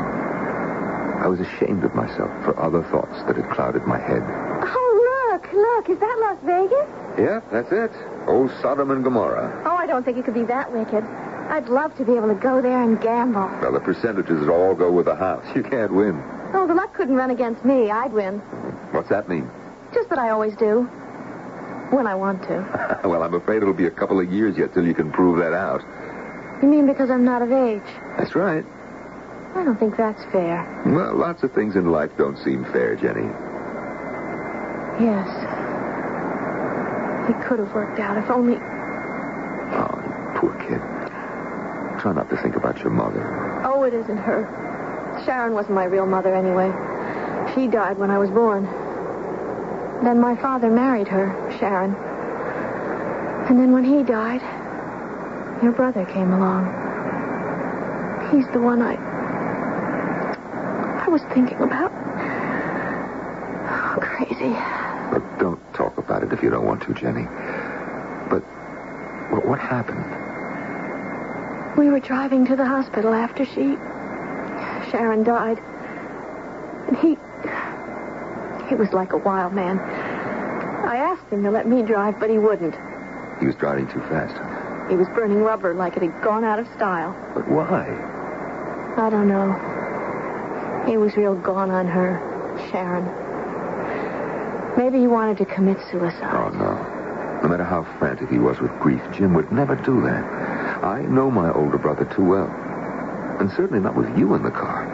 No, it was just a terrible accident. But how did you get out of it like you did? It wasn't my time yet. You sound like a combat soldier. You know, you are quite a fatalist, young lady. If you want to call it that, old man. Only you're not old at all. So like Jim. Only younger. I'm really going to dig living with you, Sam. And Jane. Jane? Is my wife. Oh, yes, your wife. I wonder how she's going to feel about me. Like footsteps over my grave. A faraway icy draft in a back layer of the mind. Why? The statement was innocent enough. It was only the way she said it. As if Jenny had already made up her mind how she felt about someone she'd never met.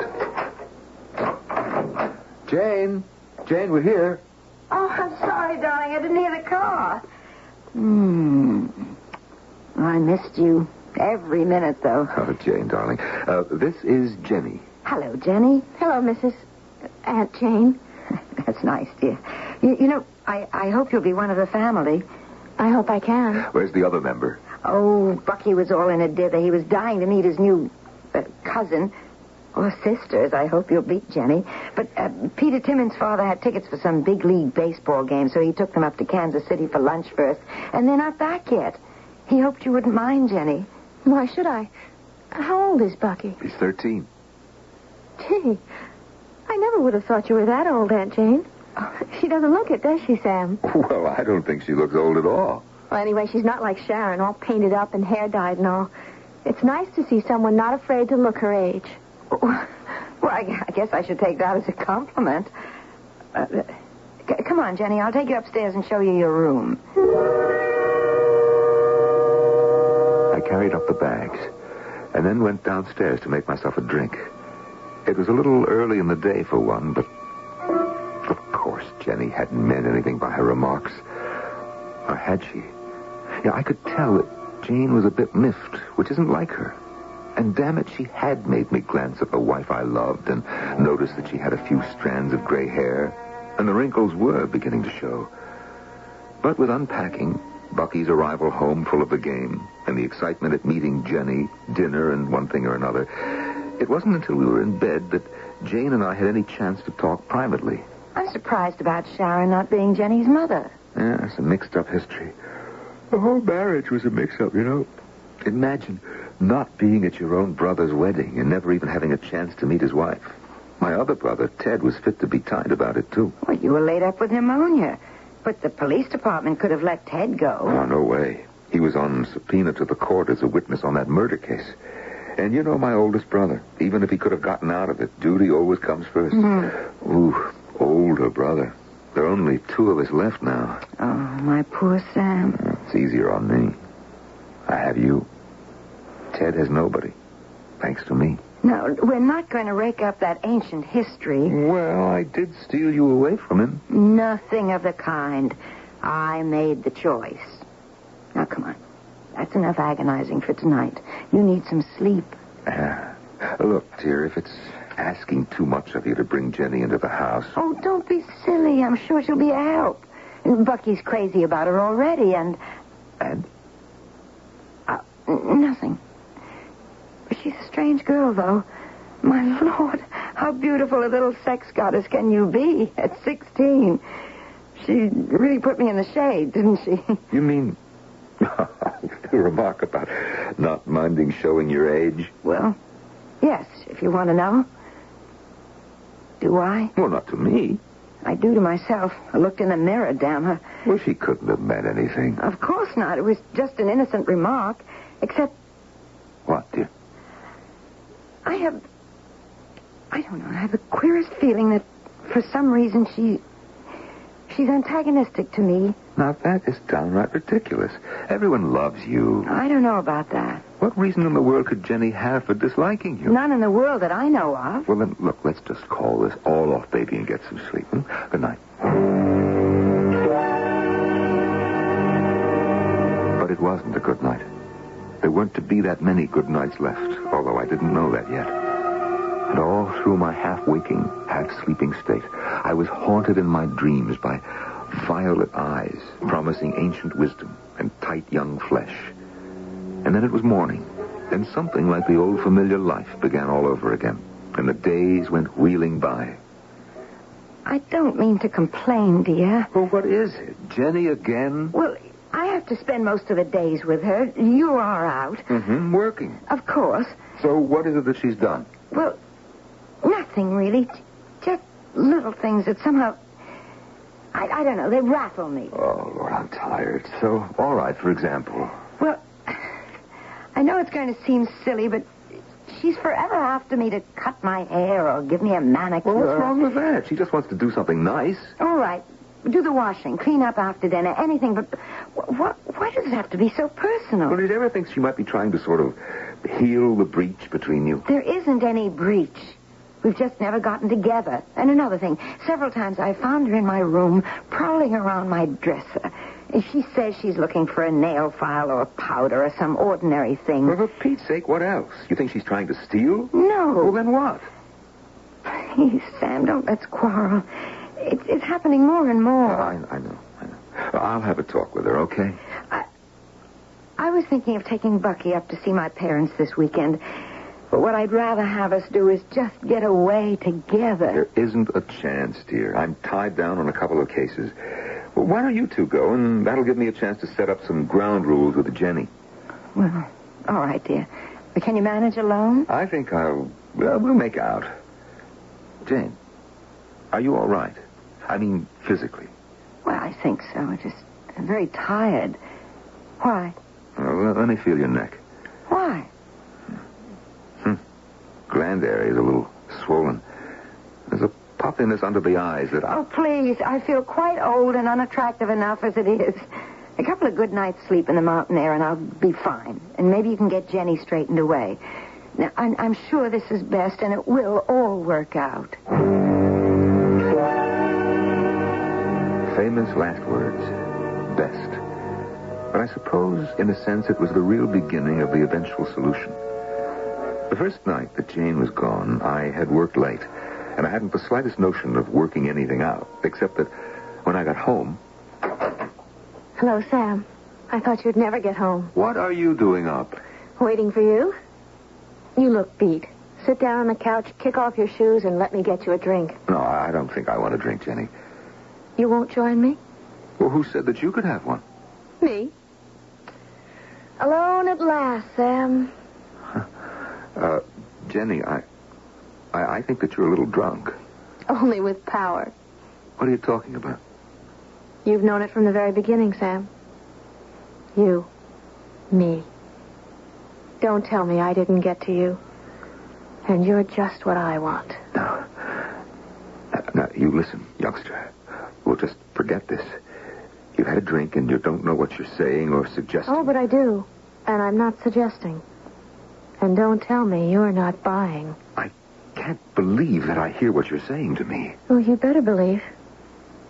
You're under my spell now. There's no escape. Just as there was none for your brother.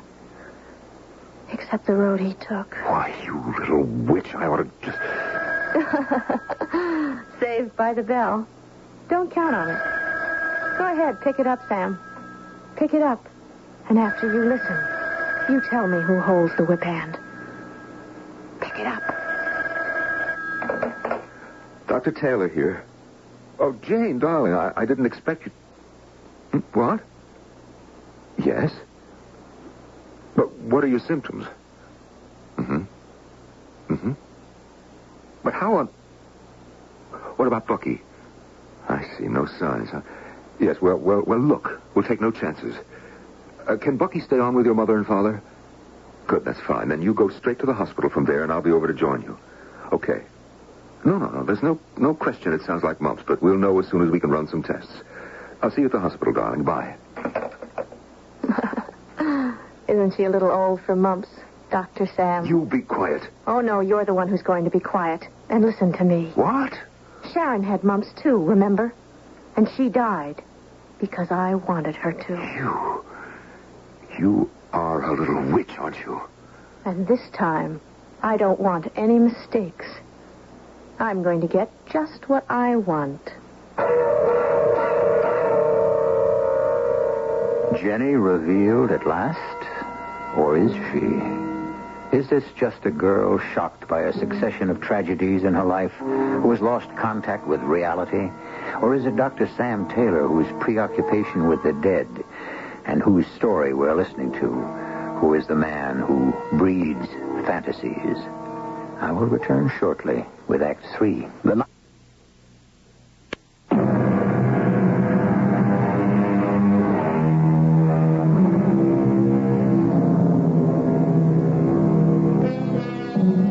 Vibrant, beautiful 16-year-old, sensual beyond her years, who may be the epitome of all evil.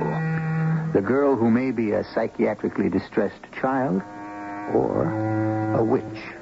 And drawn to her, fighting desperately against her enchantments, a relatively young doctor who, by his own admission, fights to escape her physical allure and who himself is overwrought, overtired, and racked by several emotional shocks.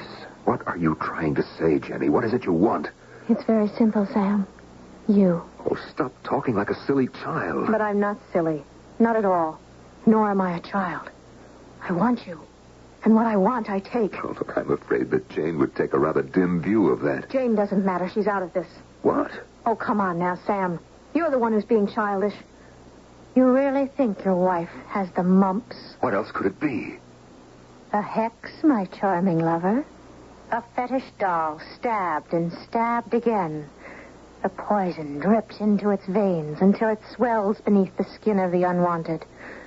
As the cursed one feels the thorns and spears pierce it to the soul, where it writhes in agony, knowing the body will die, and it will be lost. Lost to scream down through all the night years, hung between heaven and hell, never to find a home. How do you think Sharon died? I wanted Jim for my lover, but she stole him from me. So I made her image, and I made her dead. You're mad, Jenny. You're sick. How can a child dream such fantasies? No child, no fantasies. Come, I'll prove it to you. As if hypnotized, I followed Jenny upstairs to her room, my conscious mind operating as a doctor. At one level, I was accepting the fact that somehow the trauma of this girl's past had ended in paranoia, and I was thinking how best to handle her. But underneath, writhing like some tethered snake in the morass of sense memory and superstition and fear of the unknown, was a voice warning me what I had known from the beginning. That I was trapped in something beyond my comprehension or control. And then, in her bedroom, Jenny wrenched open the door to her closet and pushed aside her clothes to reveal, draped over her suitcase, stood upon end, a black cloth. On it, between two guttering votive candles, lay a doll. A figure with long, real red hair and tiny fingernails on the modeled hands crossed over its breast. An effigy of Jane. With revulsion, I remembered her laughing about Jenny's wanting to trim her hair, give her a manicure, skulking in her bedroom. But most of all, what made my blood run literally cold was the sight of the two shiny, silver-bright skewers driven down through the doll's neck on both sides, pinning into the mock catafalque, and the rest of the slender stilettos which waited, neatly laid out, ready for some future foulness. I wanted to be physically sick. Now do you believe? You really think that you killed your mother? My foster mother, not my real mother. My real mother made me all I am. She was me, and I am her. In one body, inseparable. As I will be with my child, which you must give me. Jenny, what am I going to say to you? Nothing. I will talk and you will listen. It could have been your brother, but he wouldn't. But there was this difference. He believed. He saw me drive the last sacrificial knife home and knew that at that same moment Sharon died. And he turned from me to seek revenge instead. He thought he could kill me. Jenny, what is it that you want? I've told you. You. But why me? Because you are in your brother's image. And because I need a girl child to be there to carry on my human guise when I am called home. You're mad. And even though I don't know if I am absolutely sane, I just don't know how to talk to you. No need. Just promise me to give me my girl child. If you want to save your wife. And if I don't? The next pin shall pierce her heart, like Sharon. After that, I take your son, if necessary. You have no choice. The weapons are all mine. I don't think so. A gun? As medical examiner, I have a license to carry it. And it is loaded. There's nothing you can do about it. You try to stick the pin in your hand into the doll, and you might be surprised at my reaction. Oh, then I'll test it. Oh. I didn't believe you. I hope I'm right in believing you. What difference will that make? No one else will. I'm an instrument of destruction. But I didn't expect it to be destroyed myself. At least you are destroyed with me. Oh, no, you little witch. You can't have it all your way. Let me tell you something. When your body is found, it won't be near this house. And as medical examiner, I will do the autopsy and remove the bullet. Be very sure the bullet that is filed in the police records will not be the one from my gun. You won't get away with it. I can try. I don't care for myself, only for the innocent ones. You don't consider yourself one. Not after knowing you. I can never be the same again, and heaven alone knows where I belong. It was relatively easy. It was so simple for me when extracting the bullet to exchange it for any one of the slugs in the morgue file of unsolved murders. Who's going to look further? So it seemed as if I had committed the perfect crime. I had gotten away with murder. But I hadn't gotten away with murder. As long as one person knows, dead or alive, you have failed. And it wasn't just one person. It was sheer irony, sheer ironic coincidence that the homicide detective called in was my brother, Ted. Well, whatever was the matter with Jane, looks like she's out of the woods, huh? Yeah, Ted. The infection's gone. Just a matter of recuperation. Oh, what is it, Ted? You're my brother. The only one I have left. I'm a cop, and my profession, myself, me, my honor, whatever you want to call it, is something that can't be invaded. It's all I've got to my life to give it meaning. You're an honest man, Ted. Everyone knows that. You knocked her off, Sam. And I can guess why. You mean Jenny? Yeah. How did you know? The bullets you switched. Why'd you have to pick one of my cases, and Feldman in particular? It's funny the way life is. I just found his gun after all these years, too late to use against him because he just died. But no bullet from that gun could have been fired to kill Jenny. So then I checked. And the bullet I found in the files came from, well, guess whose gun? Mine. Yeah. With a wife like Jane, how could you have done it, Sam? How could that little tramp be worth it? And what am I going to do now? So I told my brother Ted about it from the very beginning. I think you've gone right off the track. You ought to see a psychiatrist, maybe a lawyer. What do you mean, a lawyer? Well, right at the moment, it's less that you're my brother and that you happen to be married to a woman I love and have a kid who deserves every decent break he ought to get that's holding me and my conscience back. Every cop instinct I have tells me to go looking for a warrant for your arrest. No, Ted, wait.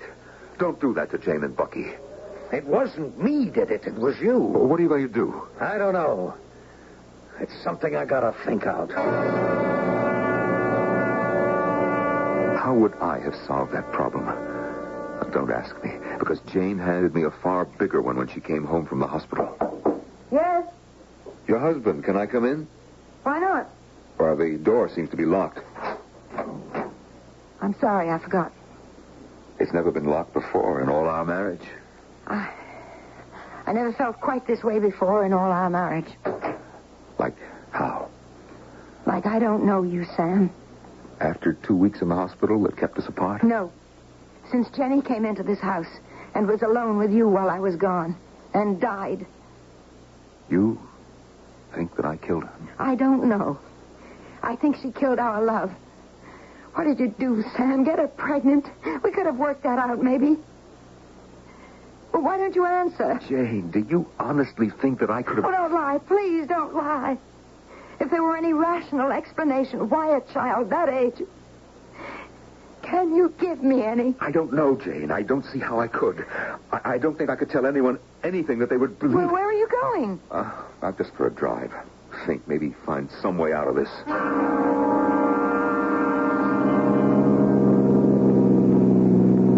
I put the top down and drove over by the old quarry, wrenching the convertible around the turns until the tires screeched. The wind rushed by me, the wind that I hoped would clear my head, but instead it brought a ghost voice whispering in my ears. Where are you going, Sam? I don't know.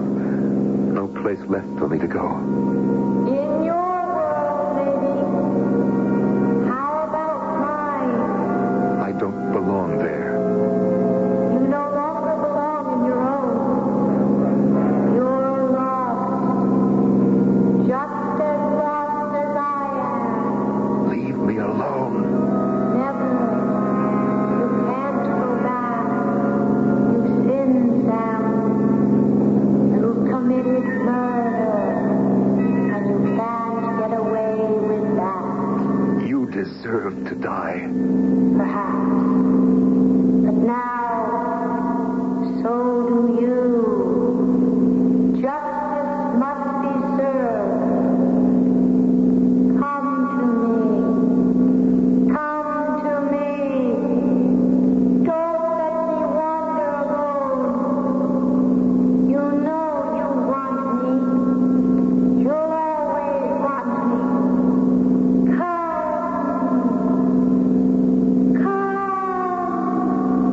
All right. Damn you. You win. I told you I always did. Whenever I wanted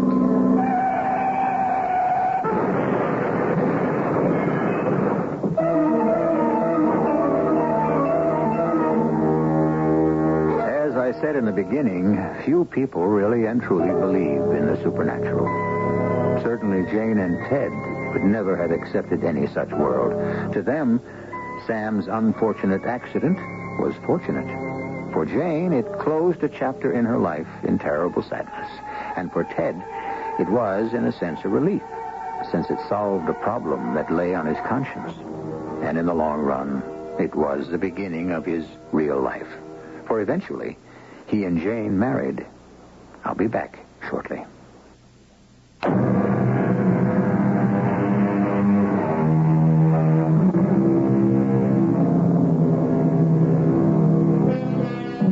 Once again, looking back, we have threaded our way through the maze that winds back and forth across the border of real life and shadow life. And as always, it seems, we end with not answers, but questions. Are there truly creatures beyond our ken, or is everything just in the mind? To tell the basic truth, there's nothing either good or bad. It's thinking makes it so. Our cast included Norman Rose, Jada Rowland, Joan Copeland, and Court Benson. The entire production was under the direction of Hyman Brown. Radio Mystery Theater was sponsored in part by True Value Hardware Stores. This is E.G. Marshall inviting you to return to our Mystery Theater for another adventure in the macabre. Until next time, pleasant dreams.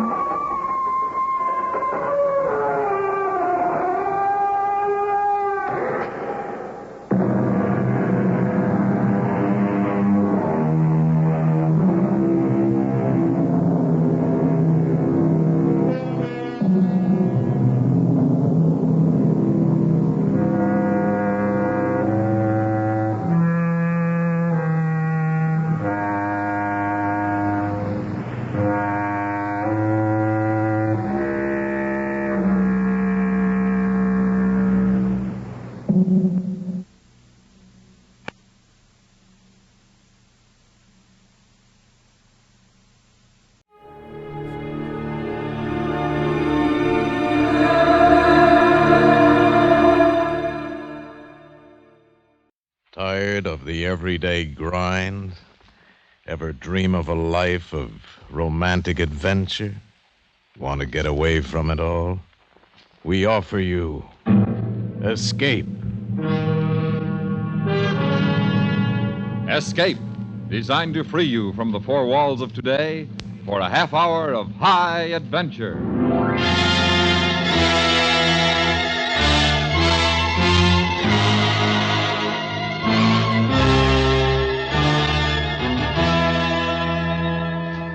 You are standing in a moonlit clearing somewhere in the Burmese jungle, the ruins of an ancient temple at your back, while gliding silently across the grass towards you, the knife in her hand held pointing at you, is the beautiful yet deadly high priestess of the cult you have profaned, the exotic girl who must now take your life.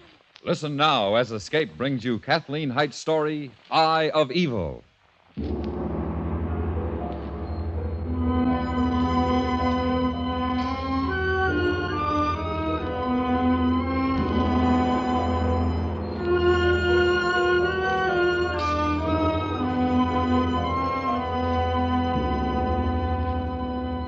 I studied Fairchild as he read the letter. He was not a man I would ordinarily turn to for help, but I was not acquainted in Mandalay.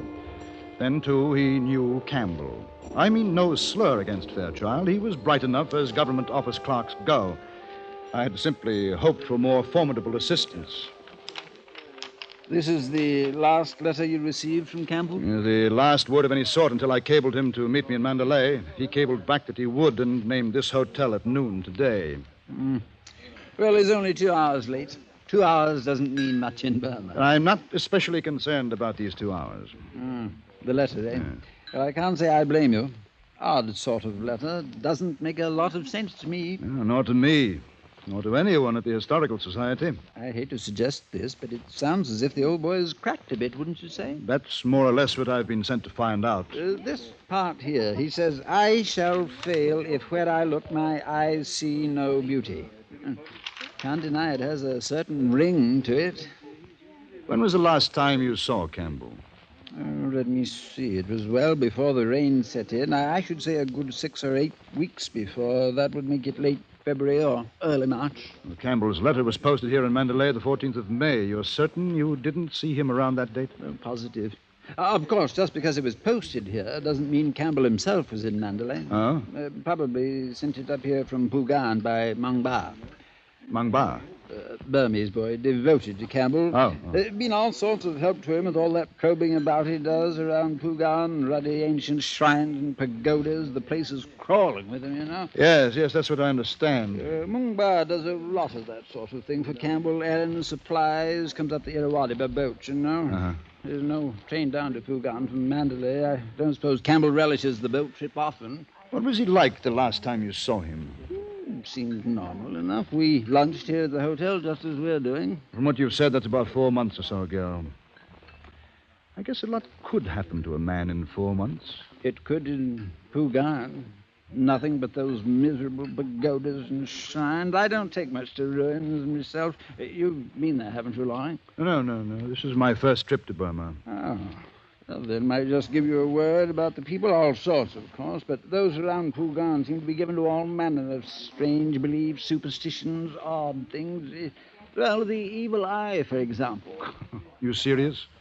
Dead serious. Well, we can't be talking about the same thing.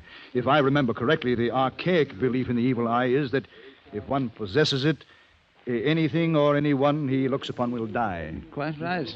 Only it isn't entirely archaic. It's a widespread belief in India, parts of Egypt, Arabia, and certainly here in Burma. Oh, that's fantastic. If I may, Loring, you're apt to find a great many things in Burma fantastic. Not so much in Mandalay, perhaps, or Rangoon, but around Pugan and to the west and north. There's a feeling, a mystic something that's been known to take hold of men. You're suggesting that Campbell... I don't know. You'd have to go there to find out.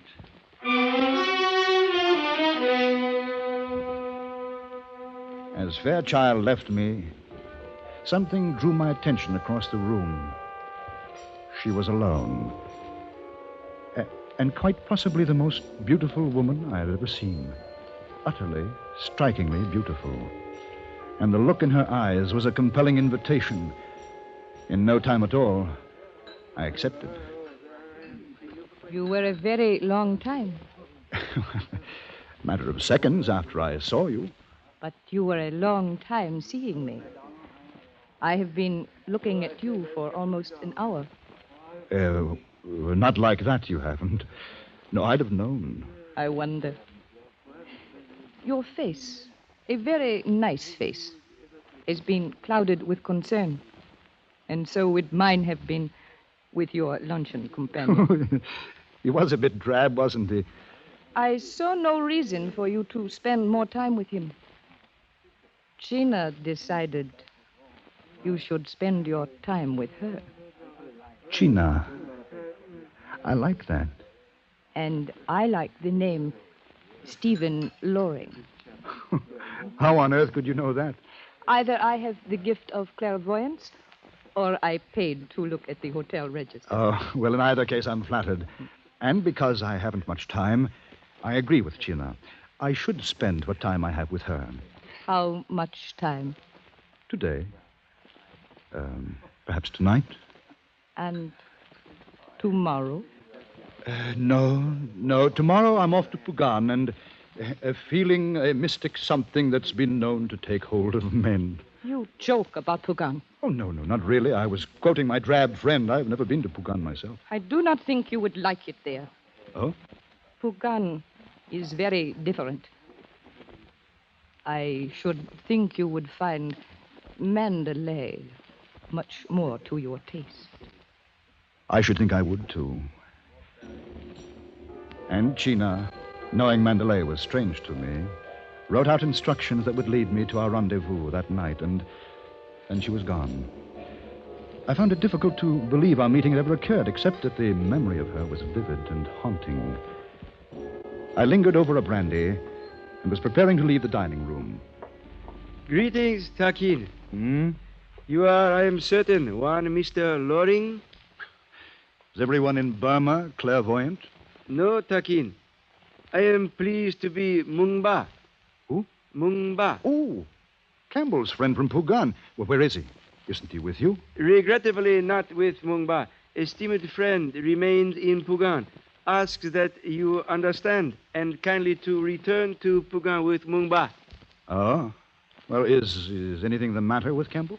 To say again, esteemed friend remains in Pugan.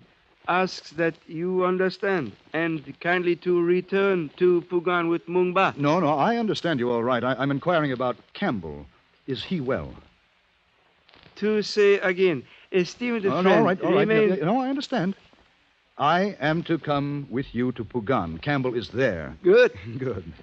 To leave now is to arrive at Pugan as the sun rises. No, not good. Not today. Tomorrow morning, when the sun lives again, we will go. To say again, to leave now. No. Never mind that. I said not today. You understand? Tomorrow morning, you and I go to Pugan. Not good. Very good. Now, here. Can you lead me to this address or show me how to get there? See? To answer, Mungba is able to lead to this address. Splendid. Then meet me here at the hotel at 7 this evening. No, thank you, Takin. Oh, no. Now, what's all this about? To beg pardon, Takin. Though able, Mungba think not wise for one Mr. Loring to present himself at stated address. So, Mungba not lead him there. And he smiled and bowed and scurried off. It didn't matter. I knew that somehow I would find my way to Chino that night. When evening came, I left the hotel and began a bewildering tour of the countless bazaars. And by asking a direction here and a question there, I came finally to a dark cluster of buildings in a remote section of the Zegyo Bazaar. And there, at the proper door, I stopped.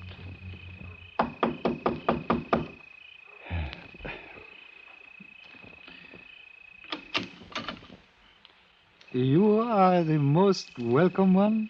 I'm Stephen Loring. Machina waits for you. Kindly enter. Thank you. It's a bit dark in here, isn't it? The lights of 1,000 candles are soon to come, Takin. One moment. I took a few steps on past the servant, and suddenly I felt a pair of arms around me. I struggled to free myself, and then a blinding pain flashed through me, and I felt myself sinking to the floor. Faintly I heard the voices, and only one did I recognize, that of the little Burmese, Mangba.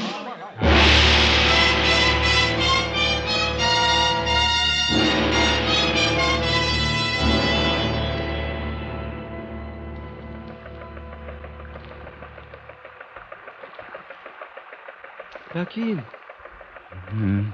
Takin. China. To wake from a dream, not always pleasing, Takin. Mangba. What happened? Not to remember, often rewarding. Yeah.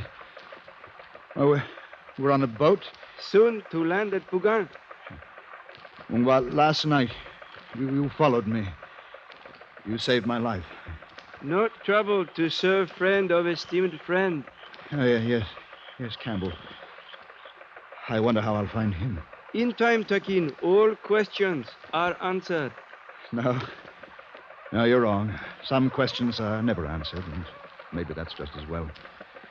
Spoken like man of wisdom, enlightenment. Very little of either this morning, Mumba. It is morning, isn't it? Sun warm and new, like Mungba, has much to learn before it dies. We all do. To beg pardon, Takin, some more than others. People of village are in their hearts good people, but wisdom to them new, and fears old.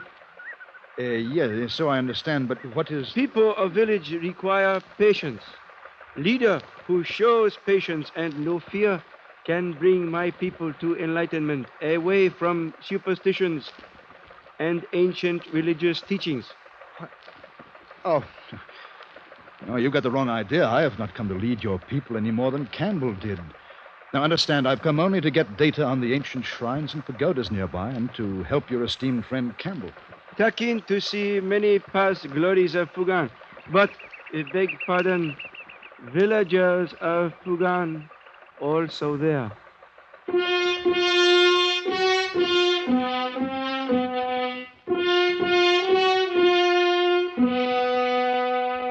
The village, when we reached it, was somewhat inland from the river port of Fugan proper.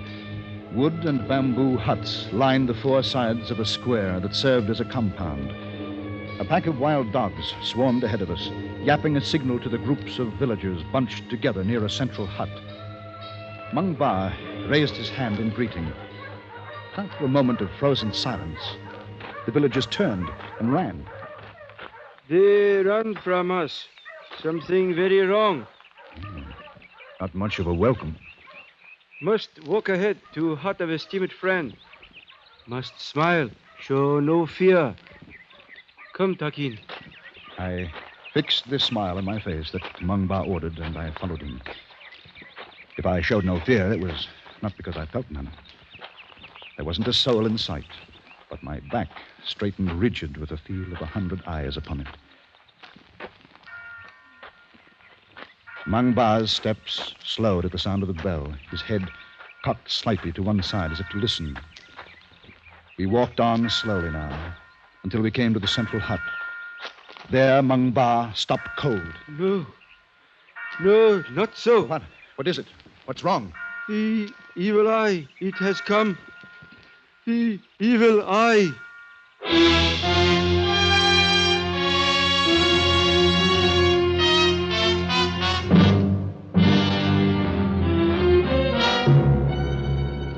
You are listening to Eye of Evil, tonight's presentation of Escape. Each week, CBS Radio issues an invitation to go on the prowl in a real squad car. You'll hear the stories of real witnesses in real cases as you join us on CBS Radio's Night Watch. It's unusual, thoroughly factual, and thoroughly exciting. Night Watch, every week on most of these same stations. And now Escape and the second act of Eye of Evil.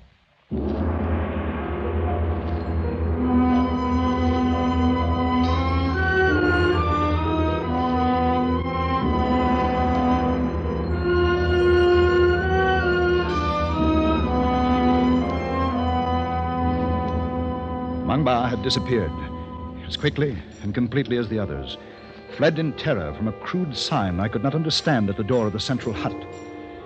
The temple bells tolled ominously as I walked inside, not knowing what to expect.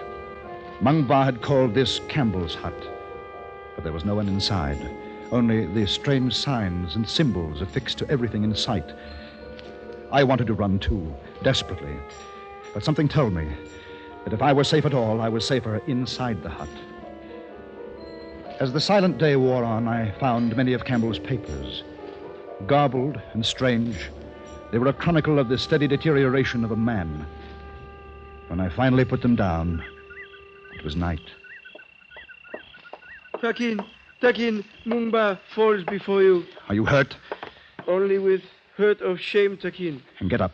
When duly forgiven. I said get up. And tell me what this madness is all about, these signs. This poppycock about the evil eye. Mung Ba, upon seeing the signs of evil eye, forgot his enlightenment. Oh. Did you find out about Campbell? He is said to be possessed. And that accounts for these signs? Signs are charm to evil eye. Take away power. So say my people. Your people are insane. Only frightened, Takin. Look. Can't you talk to them, reason with them, tell them they have nothing to fear, that even if they did, these obscene charms of theirs are no answer? Not Mung Ba. Takin must do. Me? That's ridiculous. To say again, Takin must do. The evil eye is on this house. Only Takin can prove this is not so. So say my people. But how? Tomorrow, Takin look upon chosen one. If chosen one not die, spell of evil eye broken. If chosen one die, not good. Oh, of all the idiotic... To beg pardon. To do this, only way to save esteemed friend and self.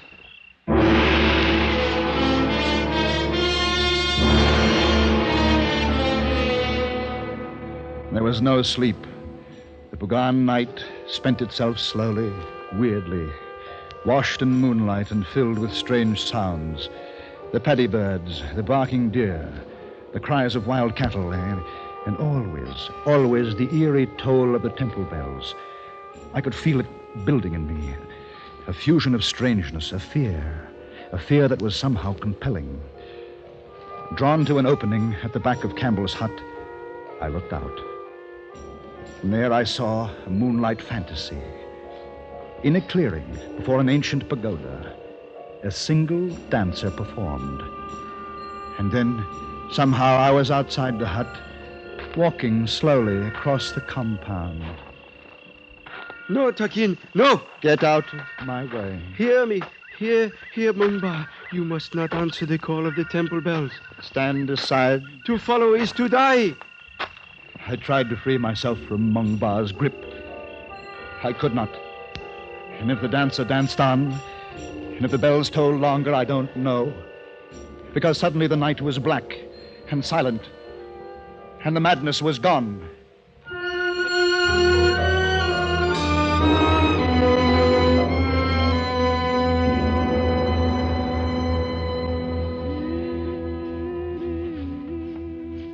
You know, each night I don't know how I got to bed, yet every morning I find you here. Takin, sleep well? Like I was hit on the head. Mungba, was there really a dancer out there last night? Mungba, fix tea. Takin, feel fine. Was there a dancer? What has gone before belongs to the night, no longer to us. I don't understand your bloody country, Mungba, or even you. I am pleased to be a simple man. You've saved my life twice now. Why? Takin, Mungba, friend. Life of friend, more precious than own life. Mungba, what happened to me last night? What happened to Campbell before I got here? Mungba, not know. Fix tea. Takin, feel fine. Everything here plays on your feelings. Your emotions, the cries of the animals, the tolling of the bells, the sight of ruin after ruin, pagodas and shrines in crumbling decay. Is that it? Does the very decay here hold the power to degenerate a man? Oh, temple bell again. Hour has come, Takin. What hour? Before bright sun and my people, Takin, look upon chosen one. Only way to save esteemed friend and self.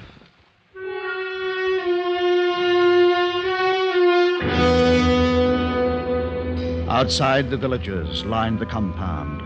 Some wore coverings over their entire heads. Others, with the same fear that I might possess the evil eye, hid their faces from my view. All of them, so far as I could see, wore signs and symbols as charms against my spell. It was madness. All of it.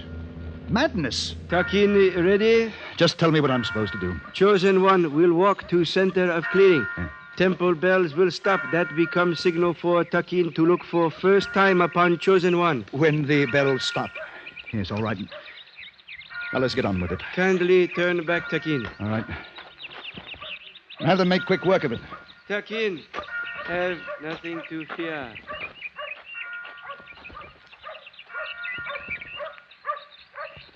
My heart very nearly stopped with the bells.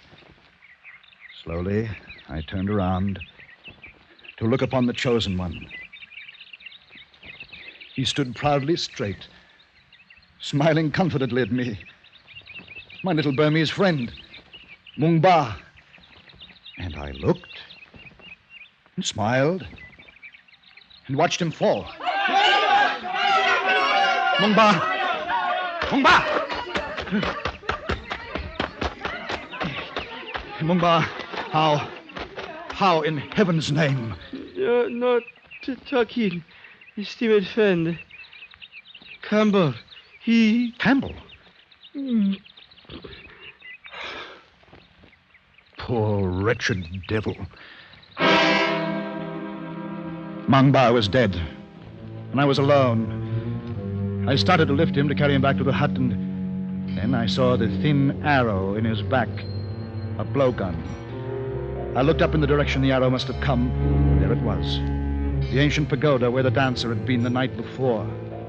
It was also the direction of the temple bells. And this time, without anyone to stop me, I walked into the ruins of the temple. Campbell! Campbell! Where are you? I'll find you. You know, Campbell?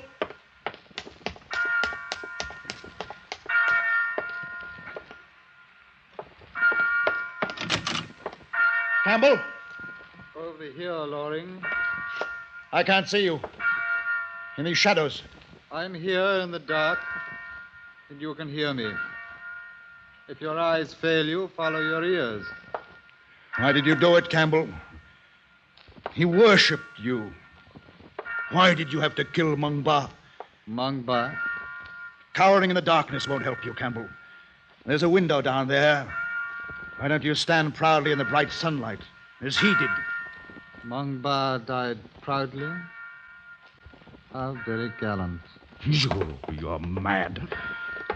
Come here. Here to the light. Here now. Stand there and tell... Campbell. Are we at the window now, Loring? Campbell. You're blind. Do I stand proudly in the bright sunlight? What happened to you? Who did this to you? I shall fail if where I look, my eyes see no beauty. Oh, Campbell.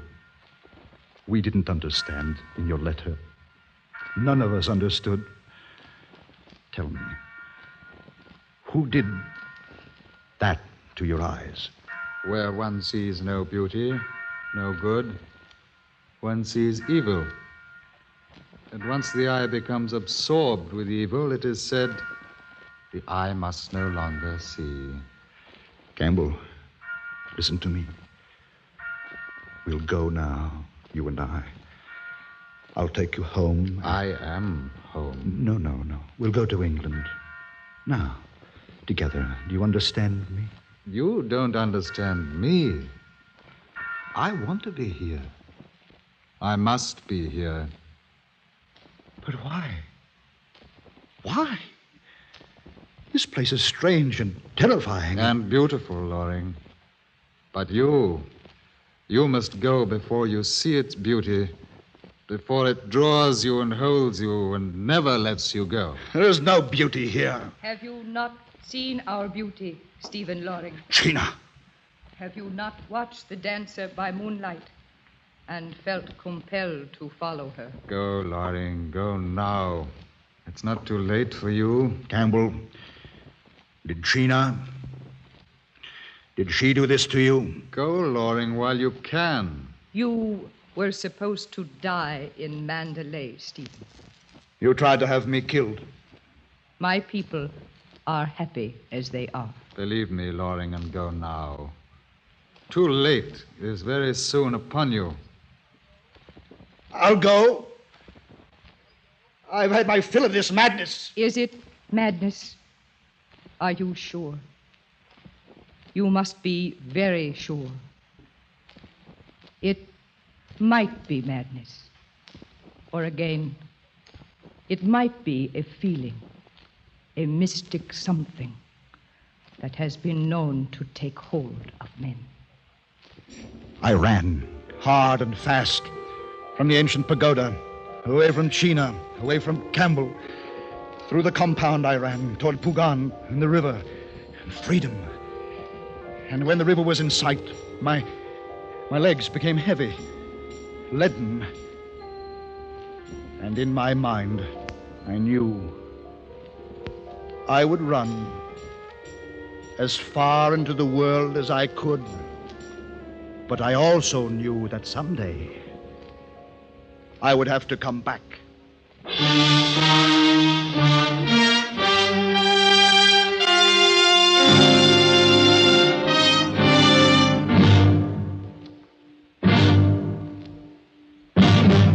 Under the direction of Norman MacDonald, Escape has brought you Eye of Evil by Kathleen Height, starring John Daner. Featured in the cast were Lynn Allen and Jack Crucian, with Parley Bear and Ben Wright. Your announcer, George Walsh. The special music for Escape is composed and conducted by Leith Stevens. Next week. You are adrift in a small boat somewhere in the English Channel, the fog lying heavy on the greasy moving waters, while in the dark ahead of you, moving through the war-torn night towards you, is a threat of death from which there may be no escape. So listen next week when Escape brings you David Devine's story, Flood on the Goodwins.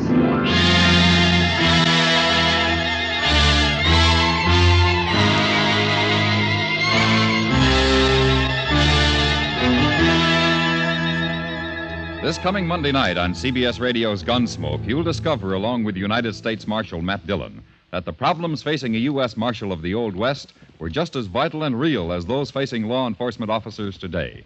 Remember, Monday nights on most of these same stations, CBS Radio presents realistic Western thrills on Gunsmoke. This is the CBS Radio Network.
On the CBS Radio Network.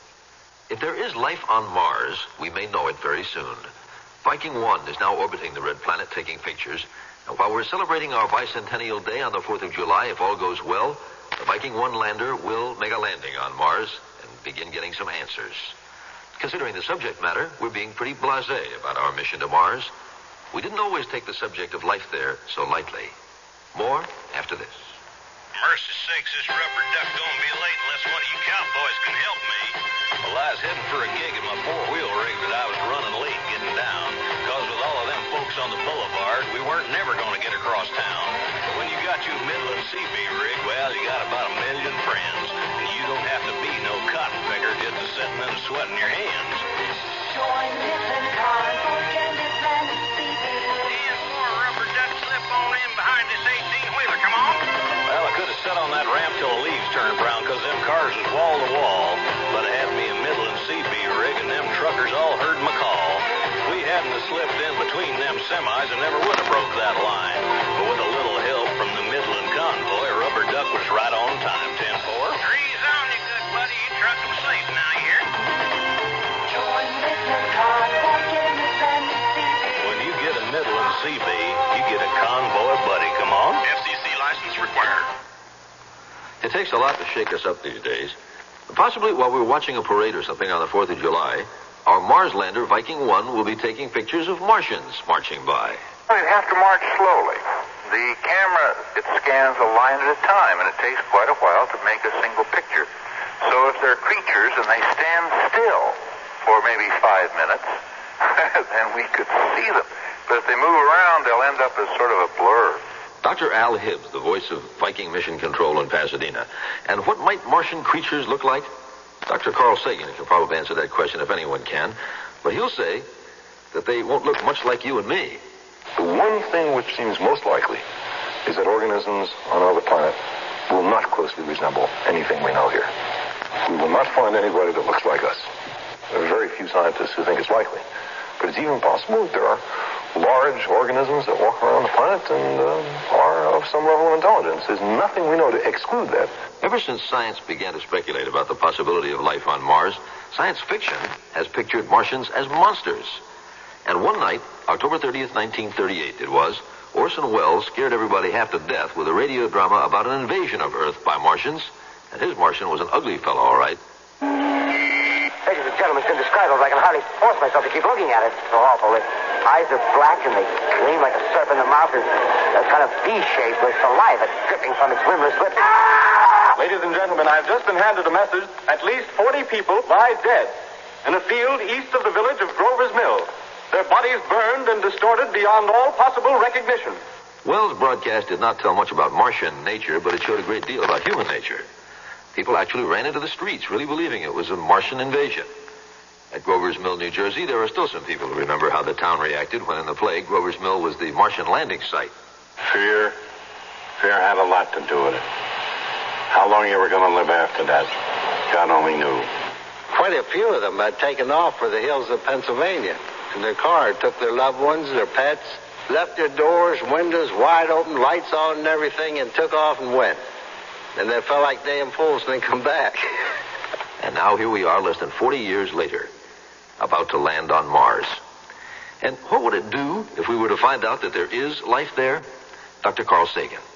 It would, in the minds of many people, make life a kind of cosmic commonplace and would greatly enhance the idea that there are not just innumerable worlds with living things on them, but innumerable worlds with technical civilizations with whom we might communicate.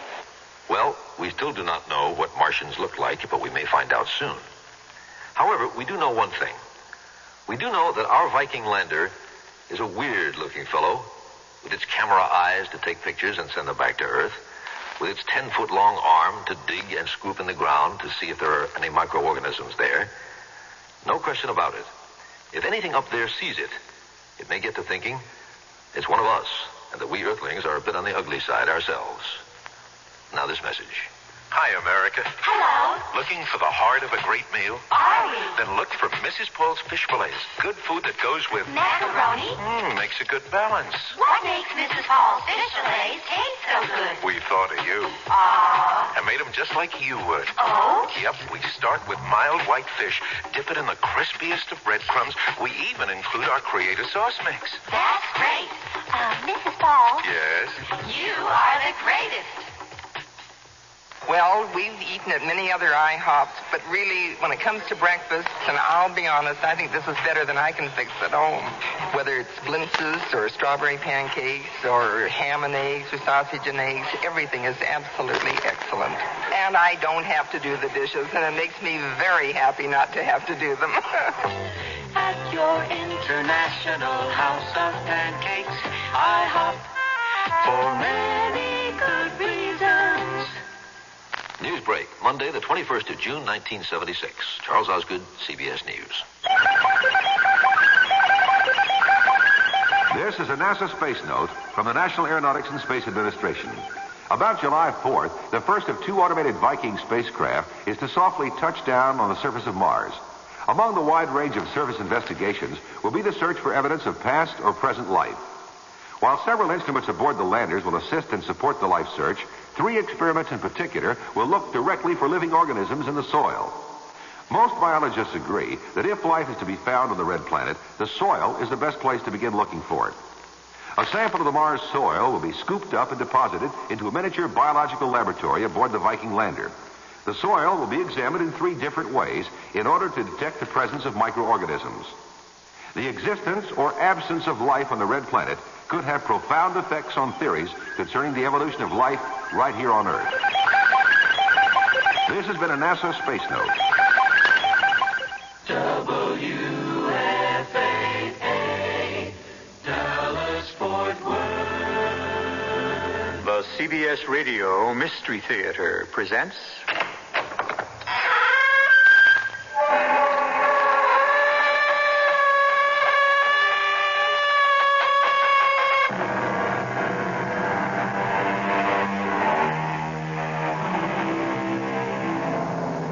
Come in.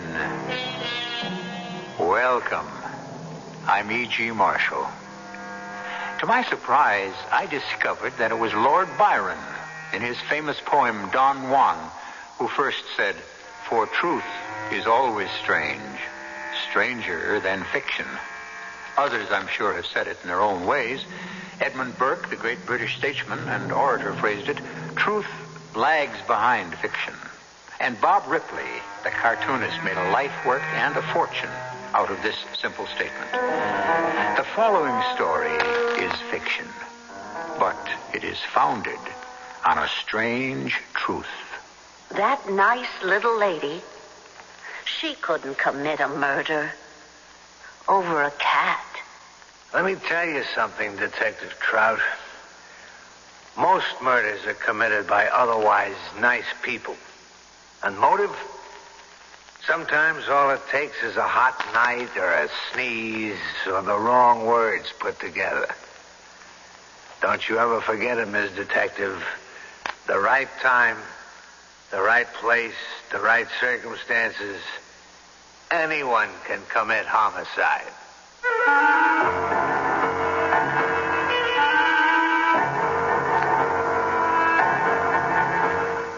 Our mystery drama, Checkmate, was written especially for the Mystery Theater by Ian Martin and stars Robert Dryden and Marion Haley. It is sponsored in part by Buick Motor Division. I'll be back shortly with Act One. Well, sir, I see you're one of the many people who bought a new Buick Century. That's right. Boy, you want to talk about roomy and comfortable. Just take a look in there. Go ahead. But you have curtains hanging in your car. Yes, and wallpaper, too. Well, why's that? Well, we like the Century so much, we decided to sell the house and live in it. Huh. Well, doesn't that get just a little crowded? Oh, I suppose it might after a while, but, well, we aren't home that much. Oh. Yeah, we got a little Skyhawk up north. Buick, dedicated to the free spirit in just about everyone. Why is it everybody talks about air pollution, but nobody does anything about it? Are you kidding? We're doing something about it. We are? Sure, we're contributing to it. Oh. For example, burned any trash lately? Yeah. Well, that's a contribution. It is? Had your car tuned in the last year? No. There's another contribution. All right, how about you? What do you contribute? Well, listen, don't worry about me. I work for a power plant. So? I give it the office. Don't contribute to air pollution this year. We've already reached our quota. This reminder from your local lung association is a matter of life and breath. Electrical appliances are extremely useful time-saving aids. But without proper precautions, they can be instruments of destruction. In fact, government statistics show that 80% of all electrical appliance accidents are due to carelessness. Underwriters Laboratories consumer safety expert Janice Farr says there's an easy way you can help avoid contributing to that 80%. That's right. I strongly recommend that you read and heed your appliance instruction booklets. Most booklets contain valuable safety tips, such as recommending that you unplug your portable appliance from the outlet when not in use, and that you not let the cord hang over the edge of a table or counter or touch hot surfaces. And to be extra safe, it's a good idea to keep your instruction booklets in a convenient place for quick and easy reference. Remember, the instruction booklet is there, so why not use it? this has been a public service announcement from Underwriters Laboratories and this station.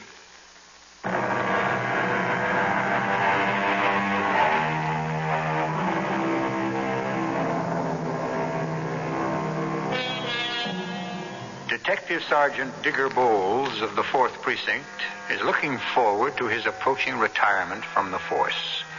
In his nearly 30 years in the police department, over 20 of them as a plainclothes detective, he's been happy and proud in his work. But he's a man of habit, and change irritates him more and more. Most of all, this new breed of officers. He doesn't particularly appreciate it when they come in a form that is anathema to him in the hallowed precincts of the station house. A 4th Precinct, Detective Trout. Help! I've been murdered. Well, hold it a minute. Who are you? Saul Fender. Address and phone number? 1-800-45.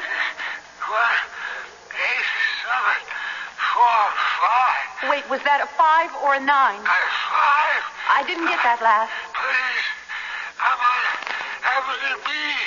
I can't. Mr. Fender. Mr. Fender, are you all right?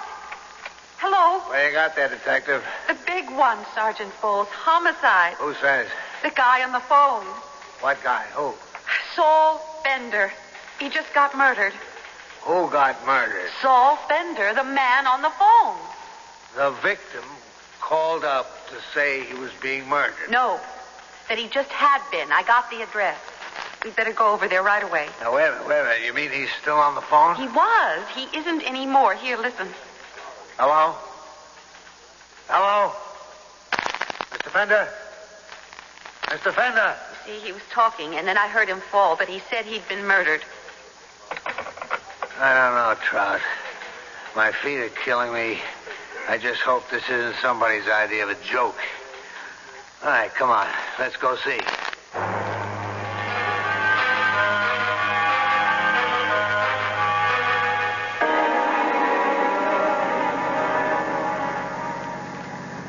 Why don't you use the siren? Because I ain't no show-off. Besides, it makes too much noise. Disturbs people, including me. Yes, but it's important to get there. We'll get there. Fast. Just as fast. Oh, how do you know? Because I've been driving this city just this way for 25 years, and it's always been good enough. Smart, huh? Mm-hmm. What do you know? You're just beginning. You think this is a game? No, I don't. I'm just enthusiastic about my job, and I'd like to be good at it. Just like. Don't enthuse. You don't like me, do you, Digger? Did I say that? Well, you don't have to. You think I'm just a wet behind the ears young tongue. Don't tell me what I think, Detective Trout. Well, then you tell me. I think... I know you're a dame. That's all. And dames don't have any place in your thinking. Not on the force.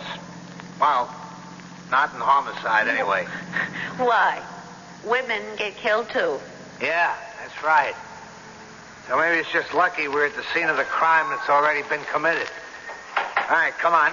Let's go play cop.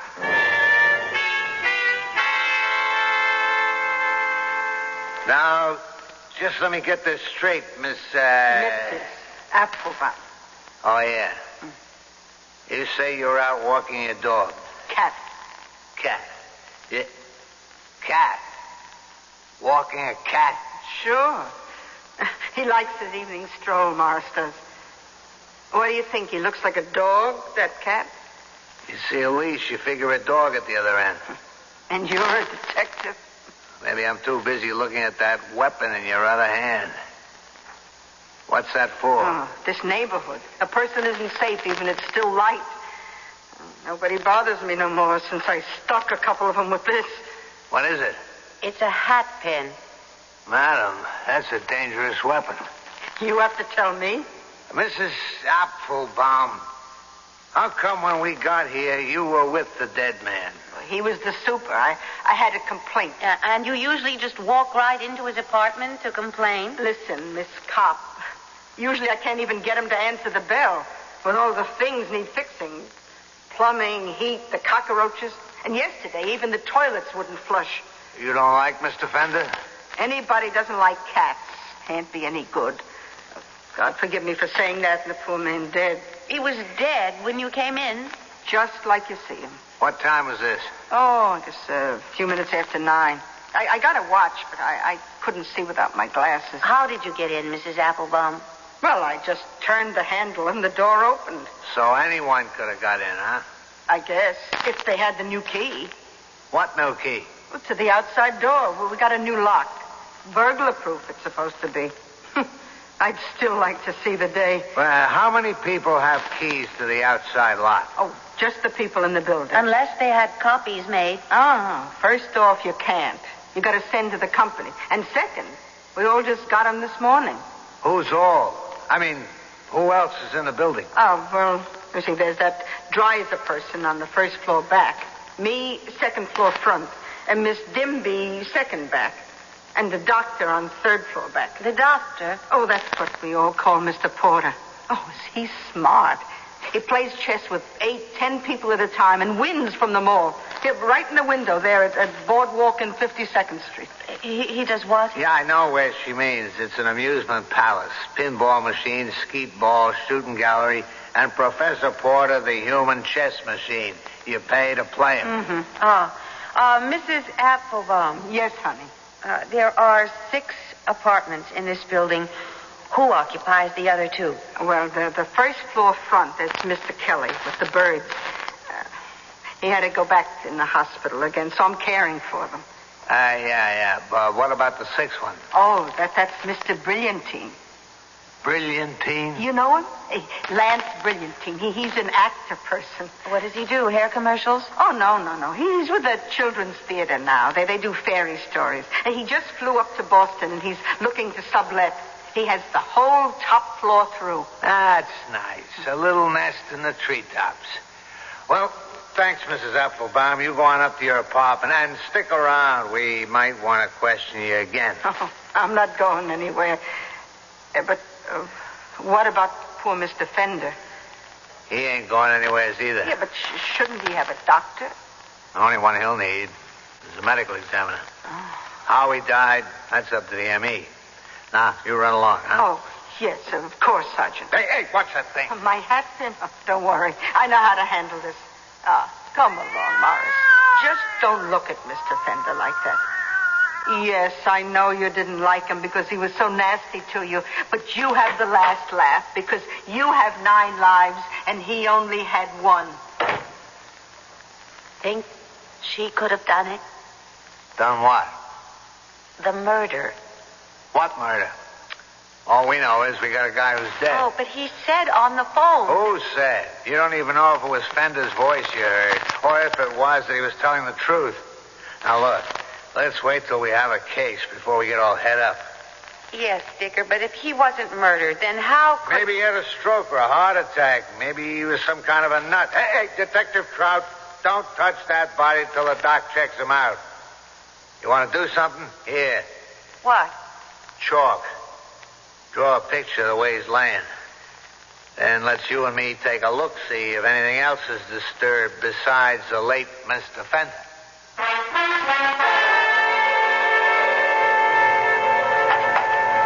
Okay, Detective Trout, start her up. Where are we going? Back to the precinct. What about the homicide? Well, a guy died, that's all. Of what?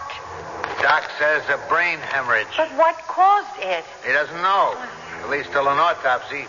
Probably natural causes. I don't believe it. The man said on the telephone Look, do me a favor, will you? Leave it lay.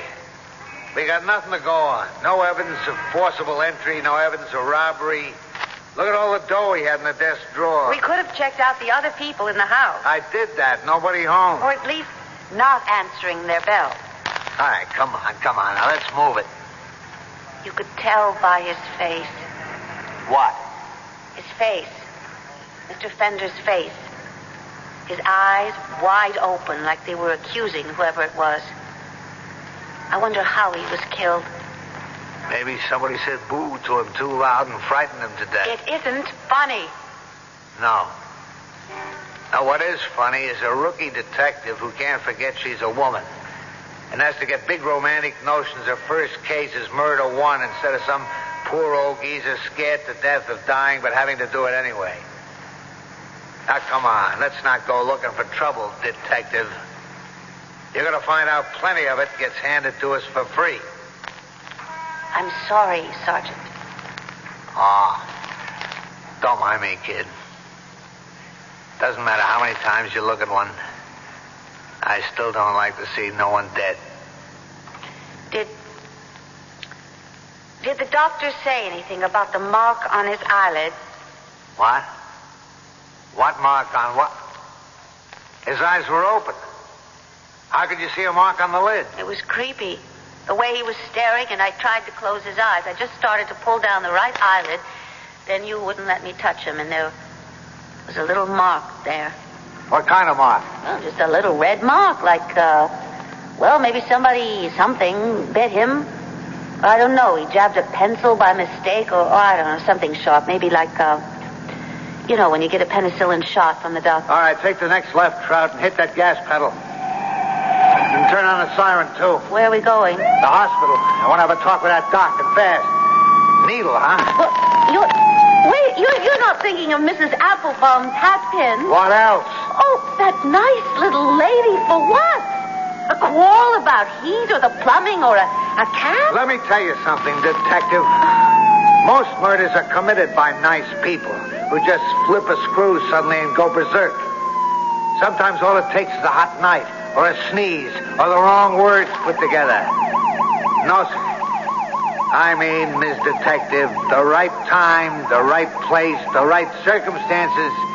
Anyone can commit homicide. So you do think this is a homicide after all? I don't know, Trout. We'll let the doctor tell us that.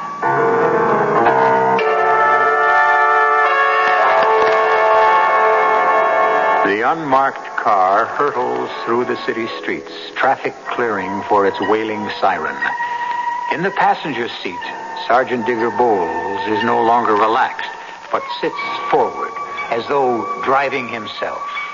Beside him, Detective Marion Trout is tense and more than a little scared at the reaction to what her observant eyes have seen. I shall return shortly with Act 2. There's a season coming up, there's a reason coming up to get ready for a better taste of life.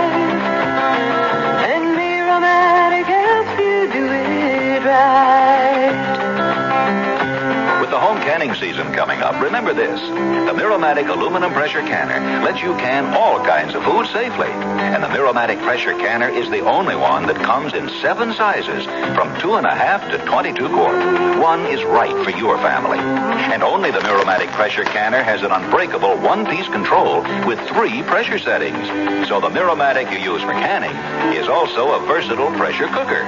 Use it year-round to make tasty meals in 1/3 the time of conventional methods. The Miromatic cooker canner to get ready for a better taste of life. Miromatic helps you do it right.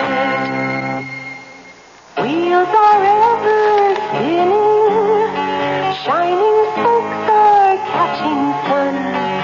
There are people seeking nature, seeking health and seeking fun.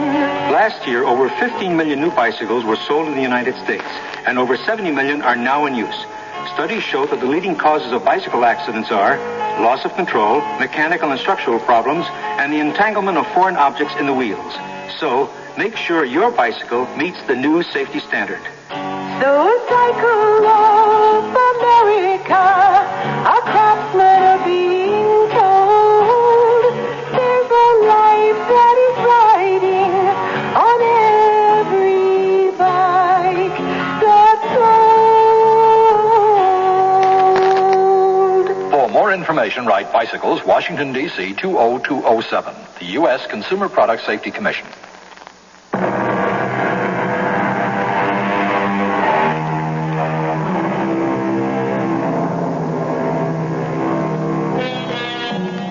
For many of us, death, the inevitable last rite, is a feast or sorrowing already arranged. But for countless others, it is the accident which was never expected, and there is nothing tidy about closing the house of life. Saul Fender, who was he? What was he? Who is left to mourn him? And most of all, how did he come to die? While Sergeant Digger Bowles and Detective Marion Trout wait at the hospital for the ME's report, some of this is resolved. Where have you been, Sergeant? The autopsy room, waiting for results. Nothing yet. What'd you dig up? They're sketchy, just a sort of outline. Draw it for me. Okay, Saul Fender was 67. No relatives, retired, on Social Security. He got the basement apartment in return for servicing the building. His wife died a few years ago, and after that I gather he didn't care too much about anything. He kind of died with her. Did he gamble? No sign of it.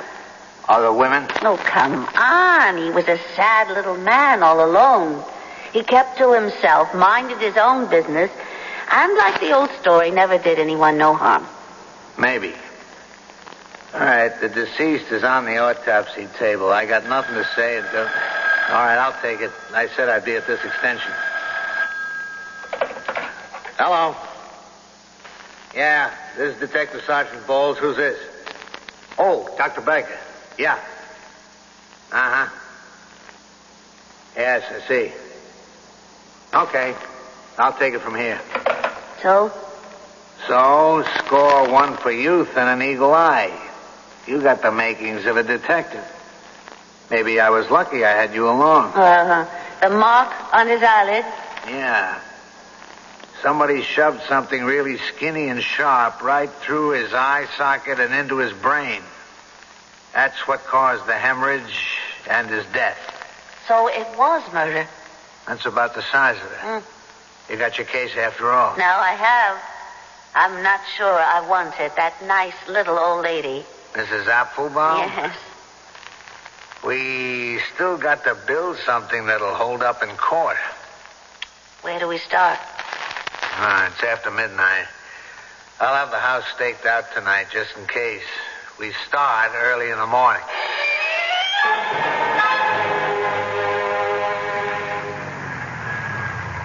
Okay, Trout, here we are. Scene of the crime. Everybody out. Okay. Where do we start, Sergeant? We're going to face Mrs. Applebaum first? Nope. We'll check out all the other suspects. The patrol car phoned in. They're all home. But first, we'll have a look at Fender's apartment. What for? That's what we're going to be looking to find out.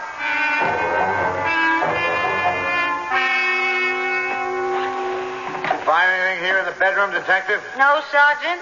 You find out anything? Yeah, a couple things. I counted that money. $295. A lot of cash to have hanging around. Well, it makes some people feel secure. I mean, like to have cash on hand. Yeah. 2 bank books, over $1,200 in one, $10,000 in the other. What's in the cigar box? Have a look. Smell. Grass. Marijuana. Good stuff. Well, you think he was a dealer? Grass, money, they go together, don't they? Oh, not necessarily. The entries in the big bank book are all years old. The money's been there since the year 1, just gathering interest. And the new bank book. Chicken feed. A buyer, maybe. Not a seller. But I got a notion where this grass came from. Where? Yeah, this is his rent book. A character named Dreiser. You remember Mrs. Applebaum called him a person? The first floor back. Yeah, check. He was always behind in his rent, it seems. Sometimes the old boy carried him for 2-3 months. Why? He was the supplier? Or is that jumping to conclusions? I ain't jumping. That's just plain adding up 2 and 2. Tell you what. Let's you and me go pay a visit to the first floor back.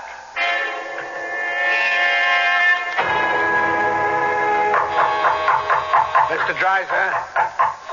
Mr. Dreiser? Open up. Police. Hey, man, what goes with all the loud jive? I mean, like you're breaking my head. You, Mr. Dreiser? Ooh, I am the one. Detective Sergeant Bowles. This is my sidekick, Detective Trout. Real nice. Solid. The mom and the papa. Well, what can old Slats do for you? I'd like to ask you a few questions, Mr. Dreiser. We come in? Well, sure. Come on in. I'm clean. Just a little stretched out. You know what I mean? I got some coffee moving. You use some for what ails you? We haven't got anything that ails us. Oh, then you're lucky. You got it made, mamas and papas. Slats here, he's just cutting it. I mean, like just. Excuse me. Stoned. To the gills. On something a lot stronger than grass. You know it. I stay one side of him, be ready for anything.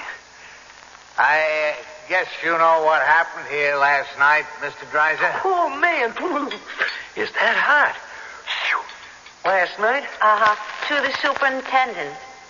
You know he's dead. He's what? Dead. How? Well, we're trying to find out. Well, don't look at me, man. I wasn't even here last night. Where were you? Well, now, that's no question for a doll to ask. I mean, you gotta protect your own doll, right? Mr. Slats, are you trying to say you were with a woman? Crazy. You named it. You want to give us her name? Why? Fender didn't just die. Someone killed him. Oh, wow. You're not looking at me. You were behind in your rent. Well, I was, but I paid up last night. What time? Well, just like before 7 on my way out. Didn't show in his rent book. There was cash on the line, $295. Here, I got his receipt right here. Huh? That's a receipt, all right. But for what? I don't dig you. What was passing between you two besides grass? Any hard stuff? Hard stuff? What are you talking about, man? Junk? Yeah. Were you buying from Fender? What? I'm no user. Well, what do you do? Push it? Sister, lay back. No call to come on so hard. I'm clean. Where were you last night around 9 o'clock? Well, like I said, with my old woman. What's her name? No, I wouldn't want to get her mixed up in nothing. Hey, what are you doing, Fuzz? Get out of that drawer. Hold it. No, you hold it. Don't you touch nothing of mine. There's one little item in here I wouldn't think of touching except to pick it up with my handkerchief. You mind if I borrow your ice pick? What do you want it for? I want to take it down to the morgue and see if it fits the hole above Saul Fender's eye, where somebody drove something real sharp like this right into his brain. What? That's the way he died. Around 9 o'clock last night. Now, you still want to clam up about where you were then? Man, I keep broadcasting. I couldn't have been here. How come? Because I was in Mount Pleasant then, 50 miles from here. Prove it. Come on, what kind of a roust is this? You ain't gonna make me take no fall for some murder rap. No, let's look at it this way, punk. Now, don't tell me you haven't done time. I dig deep enough, I'll tie you into junk peddling. So the old man found out, was going to throw you out or turn you over to the cops, and you were on a trip and used this on it. No, I didn't. This ain't no ordinary ice pick. It's sharp as a needle. And what do you need it for with an electric refrigerator? This is a weapon, and you know it. Okay. I ain't standing still for being railroaded on no murder rap. I take a fall, it's going to be for 1 to 5. Not the whole bundle. There's a pump jockey in Mount Pleasant who'll remember me and get me off the hook. Why is that? Because I hit his gas station last night. At 9 o'clock, he was backing off from that ice pick 50 miles from here. Okay. Put your wrist behind your back. That's it. How come you had to pick on me for handing Fender his ticket? Well, you seem the only one who might have a motive. You kidding? What about all the others? Well, what about him? Well, like old Professor Porter up there. Him and Fender used to be such great buddies. But last night, just as I was cutting out, he come on like a sore boil about something. When I left there was some kind of a Brennigan going on. That was before 7. So how do you know where he was at 9? We'll check it out. An old Lonely Hearts Dimby. There's a babe who's so hot for anything in pants she even made a few passes at Fender. And man, when he brushed her off, she was ready to total him. And how about Mother Applebaum, huh? I mean, like, she may look like Whistler's old lady, but there's one tough little cookie. Her and that hat pin of hers. What would she have against Mr. Fender? Babes, he hated cats. I mean, like they turned him off all the way. And anybody don't like her mangy old cat is marked right off her books. Let me tell you. Okay, that's it. Move. We'll check them all out. Don't worry. Well, too bad it couldn't have been him. Hey there, babes. Cool it. Now, you cool it. You're lucky you're just a 2-bit crook. It just may save your life.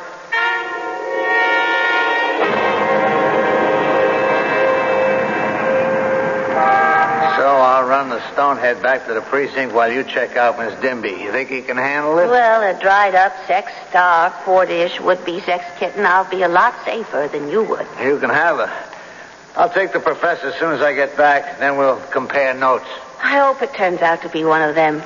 Why? Well, I liked old Mrs. Applebaum. I don't want it to be her. Listen, detective. First thing you got to learn in this job is don't form any attachments. And the second is, don't kid yourself there's any romance. And forget all about the books, the movies, and the TV shows. The way it is in real life, 99 chances out of 100, the perpetrator is the obvious one. Which means Mrs. Applebaum. Which means Mrs. Applebaum.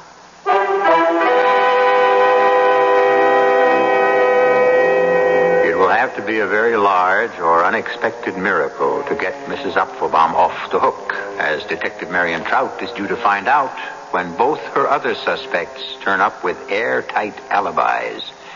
And yet, but that will have to remain till I return shortly with the third act. Pick up a pickup. Pick it up and take it home. Pickups are rotary-powered air conditioners from Fetters. Just as powerful as ordinary units, but lighter and smaller. So you can take it home and put it in the window, close the sash and plug it in. Move it to the bedroom. Take it on vacation. One little pickup. One little pickup. One little Fetters may be all you need. Pick up a pickup at your Fetters dealer today.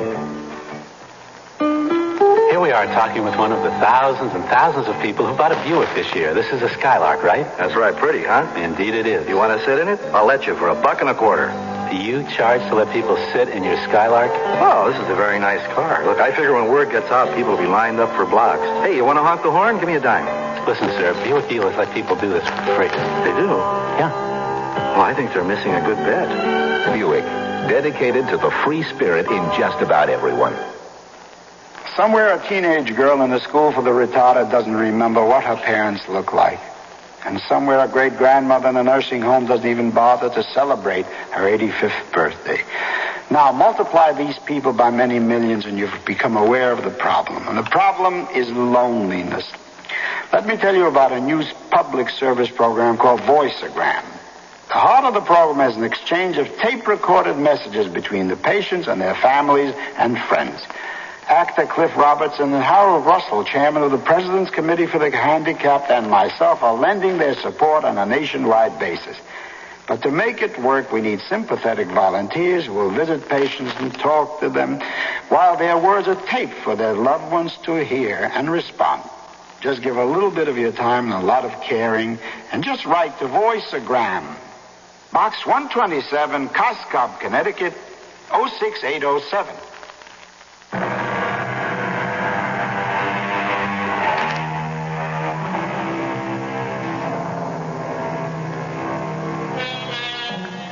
Right at this moment, Marion Trout is almost regretting her transfer to the Detective Bureau.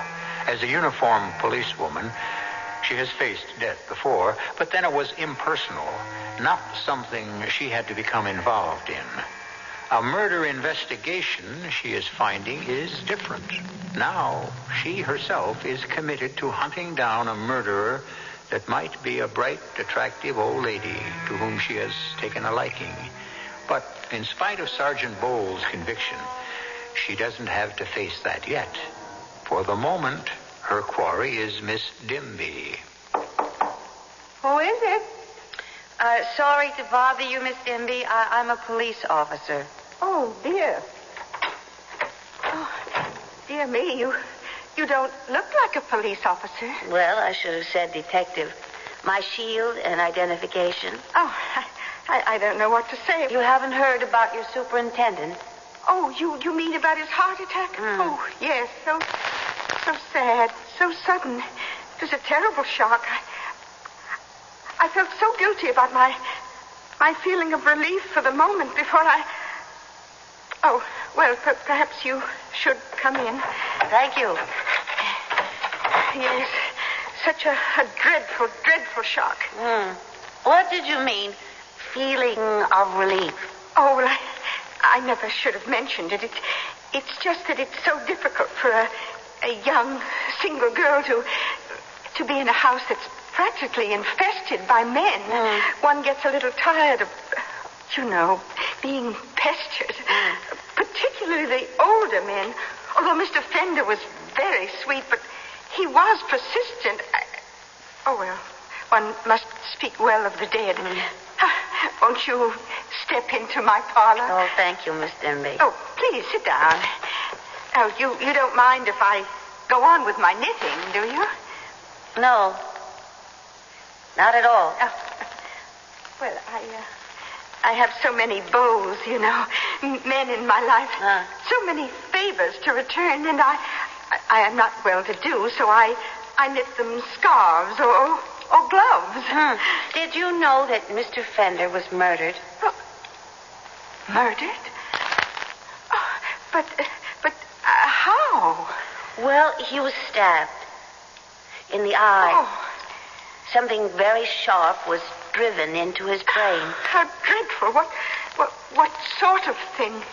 Well, something like a skewer or an ice pick or a knitting needle. Oh. Miss Dimby, where were you last night between 8:30 and 9:30? Oh, why, I was at a moving picture show. Ah, well, what did you see? Oh, why, it was lovely. So artistic and cultural.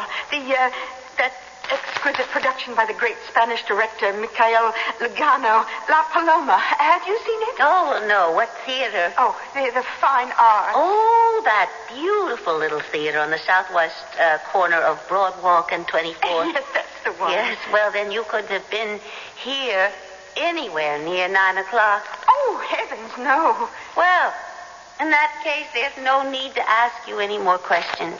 No.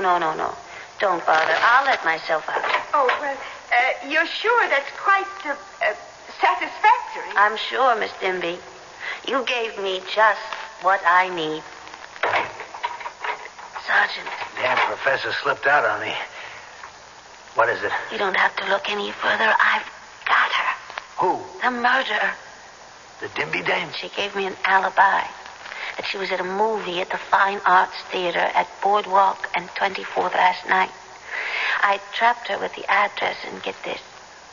She's a knitting knot. I don't follow. Now listen, there's no Fine Arts Theater at that address. It's just a hole in the ground for a new building and knitting needles. A steel knitting needle. Wouldn't that be a perfect weapon for a sex-starved old maid to use against a guy who maybe turned her down? Oh, a police person? Miss Detective? Yes. Could I see you a moment, please? Go ahead. I'll go with you. Oh, I'd rather see the lady alone, please. I think I'd better come along. Oh, dear. Well, all right. Come in, please. I'm afraid I have a confession to make. Well, you see, Sergeant. I lied to you earlier about being at the Fine Arts. You weren't at the movies? Oh, yes, I was at the movies, but not at the one I said I was. Yes, well, then where were you? Well, it's surely a matter of, one might say, morally outraged curiosity. I had gone to see a perfectly dreadful and vile thing called the story of W. Oh, well, I can see why you might have wanted to keep that a secret. That their story of W, detective, is X-rated. It's what you call your hardcore pornography. You've got to be kidding. Well, what's the difference, Dimby? What you saw, unless you could prove you were there. Oh, I can prove I was at the one. How? Well, the manager knows me. It's a little embarrassing going right up to the... Well, he lets me in quietly. And how long were you at this movie? From 7 to 11 o'clock. I'm afraid I sat through it twice. Glad you enjoyed it. Oh, you needn't look down your nose at me. And instead of harassing me with your police brutality, you should be after the real culprit. Yes, and who's that? The almighty professor. Oh, butter wouldn't melt in his mouth. Always the gentleman. You should have heard him and Mr. Fender going at it hammer and tongs as I did when I left for when I went out. And something else. What was that, ma'am? Well, the door was open as I passed, and I saw him hit Mr. Fender over the head. With what, Miss Dimby? With his umbrella.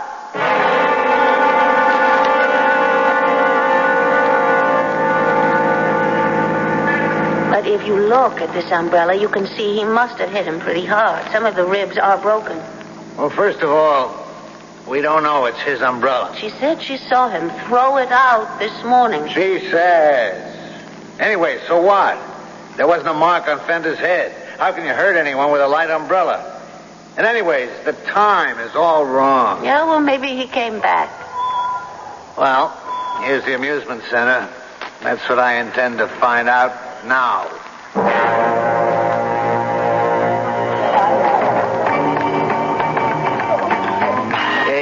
me, Professor Porter? Morning. You want to play $1 a game unless you win, and then I pay you $2. Take board number 7 and choose white or black. Excuse me, I don't want to play. I want to talk to you.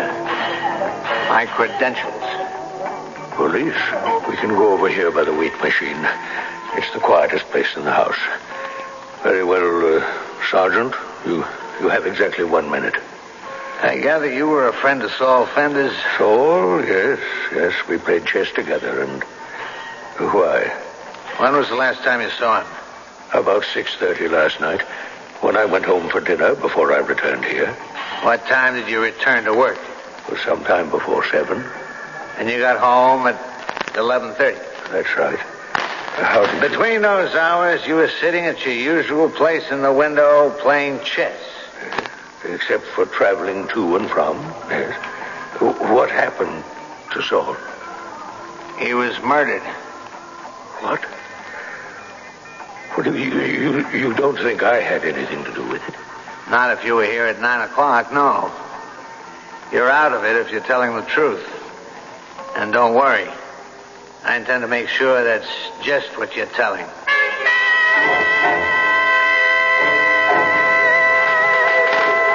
Yeah? You sure? Yeah, okay. Well, what did the lab say? No trace of blood on the hat pin. Well, that don't mean nothing. It could have been washed off. Then you're going to arrest her? I don't know. We got motive, opportunity, means, but... ain't much of a case.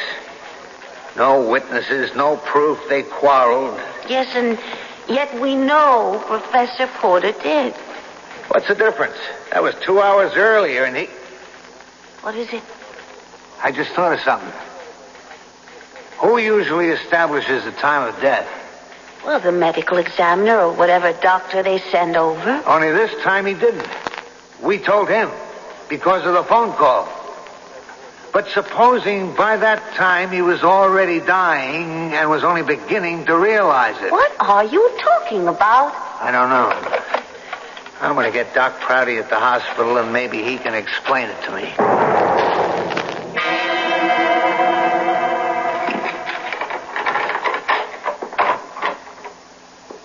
What are you... It's all right, Mr. Porter. Come on in. We've been waiting for you. You're that policeman who came to see me. Who is this woman? This is Detective Trout. What you're doing here? Well, we want to ask you some questions. Yes, Mrs. Applebaum is quite correct. I did quarrel with my poor friend Saul. We had a terrible one. And you did hit him?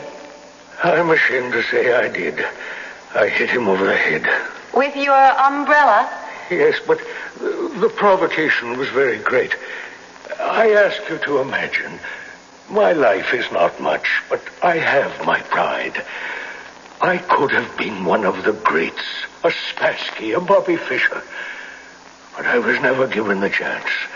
Instead, I work in a window, playing with fools who have no hope of beating me, goggled at by idiots from the street, as if I were in a cage at the zoo. But when Saul came to the house, he was lonely. He had no companions. I taught him to play chess. I played with him to amuse him. I even showed him the unbeatable reply to the Museo Gambit, a secret only I know. And you know how he repaid me? Yesterday, knowing I was sick and not myself, when I had 10 games going, he came, he, the pupil to the master, and used my own trick to defeat me in the goldfish bowl. He shamed me in front of all the world. I was mad enough to kill him.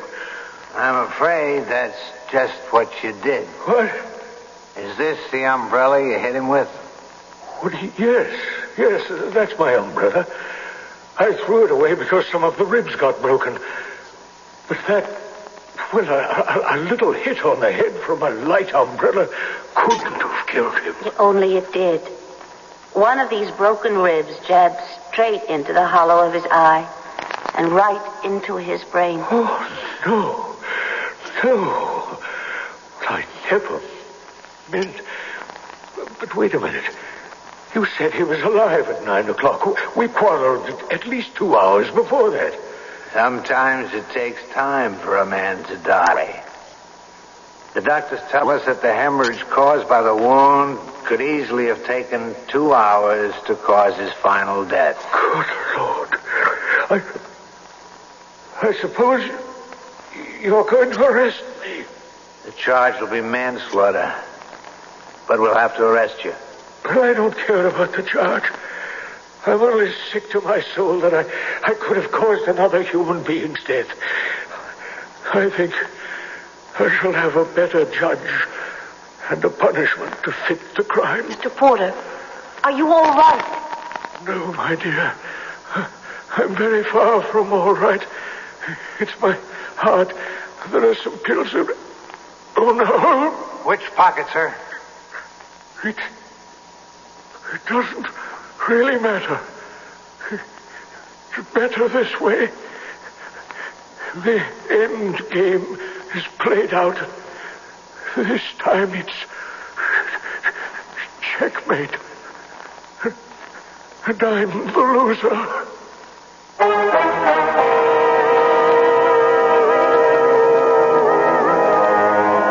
Some time ago, outside a New York bar, two men got into a fight. One of them lashed out at the other with an umbrella. After the fight was stopped, the man who had been hit by the umbrella continued on his night out. And it wasn't until he returned home some 2 hours later that he collapsed and died. Truth, as I said in the beginning, is stranger than fiction, except when it is borrowed to make a good story. I'll be back shortly. You may feel it's an embarrassing subject, but since 1 out of every 3 people suffers hemorrhoid symptoms at some time, you should know about Preparation H. Preparation H gives prompt, temporary relief from occasional pain and itch in many cases. But Preparation H does more. Actually helps shrink swelling of hemorrhoidal tissues caused by inflammation. With so many having the problem, it's comforting to know that Preparation H helps shrink swelling of hemorrhoidal tissues. Ointment or suppositories. Use only as directed. Fred, you're taking our gardening tools to the library? Right, gets me in the mood. Gets you in the mood.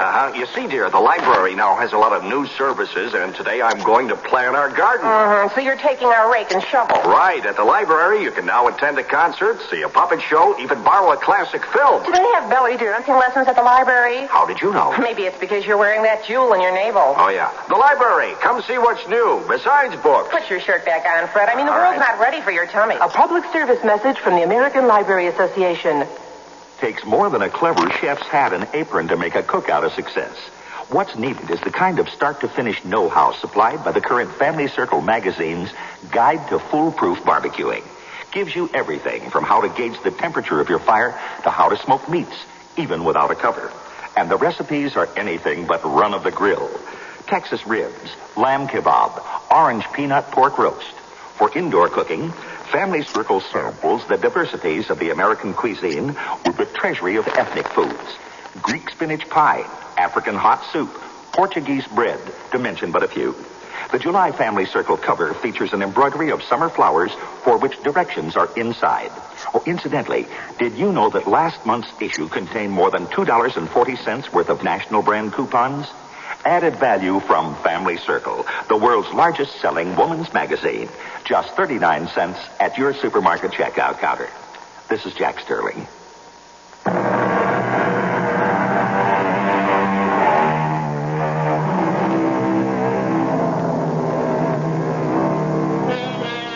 I suppose the motives for the crime of homicide are countless. Some of them are as unspeakable and as savage as the crime itself. But the most macabre and terrible thing about it is that by far the most of them are so small and unreasonable, except to the people involved. How few of them are as neatly solved and resolved in the words of Genesis. A life for a life, an eye for an eye, a tooth for a tooth. Our cast included Marion Haley, Robert Dryden, Court Benson, and Bryna Rayburn. The entire production was under the direction of Hyman Brown. This is E.G. Marshall inviting you to return to our Mystery Theater for another adventure in the macabre. Until next time, pleasant dreams.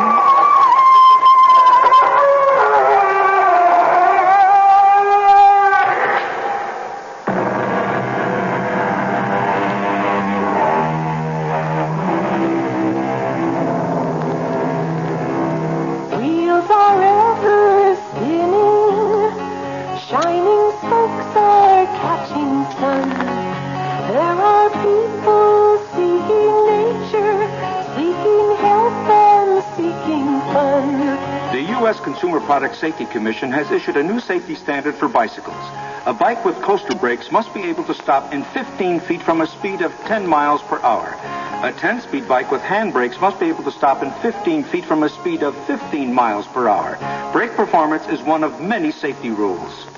So cycle of America, our craftsmen are being told there's a life that is riding on every bike that's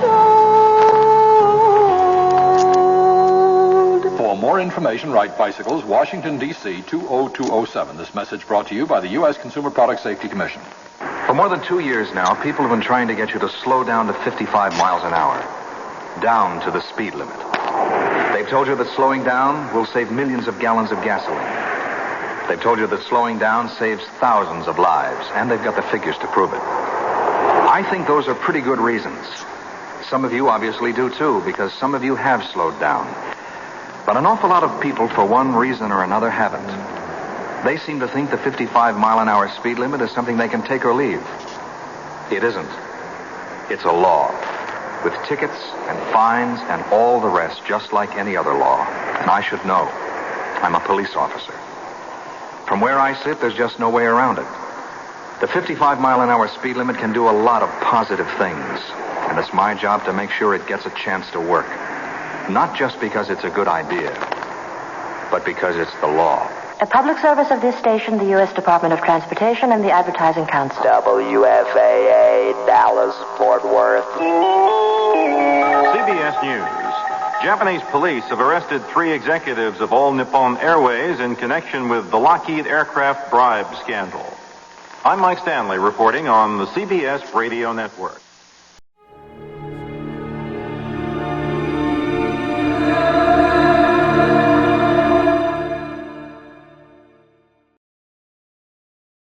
Suspense, which is usually heard at this hour on Thursday nights, is taking its customary summer holiday. Suspense returns to the air 2 weeks from tonight, on Thursday, September 1st.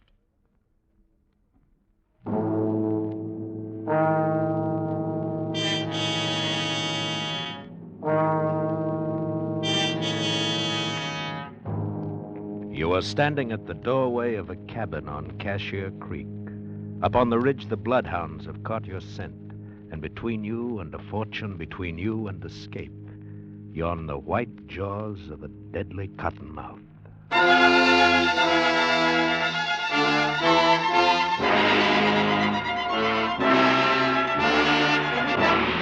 We offer you Escape, designed to free you from the 4 walls of today for a half hour of high adventure.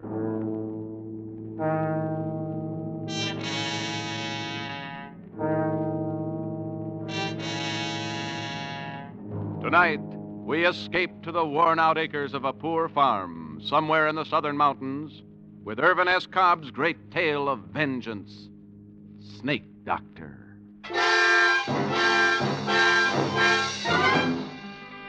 Far back in the southern mountains, it's quiet and hot and lonely. One pine-scarred hill is very much like the next, and one winding creek differs little from another. The area through which Cashier Creek twisted was the same as all the rest, except for the snakes. Deadly, venomous, cottonmouth moccasins. There are probably more snakes along Cashier Creek than anywhere else.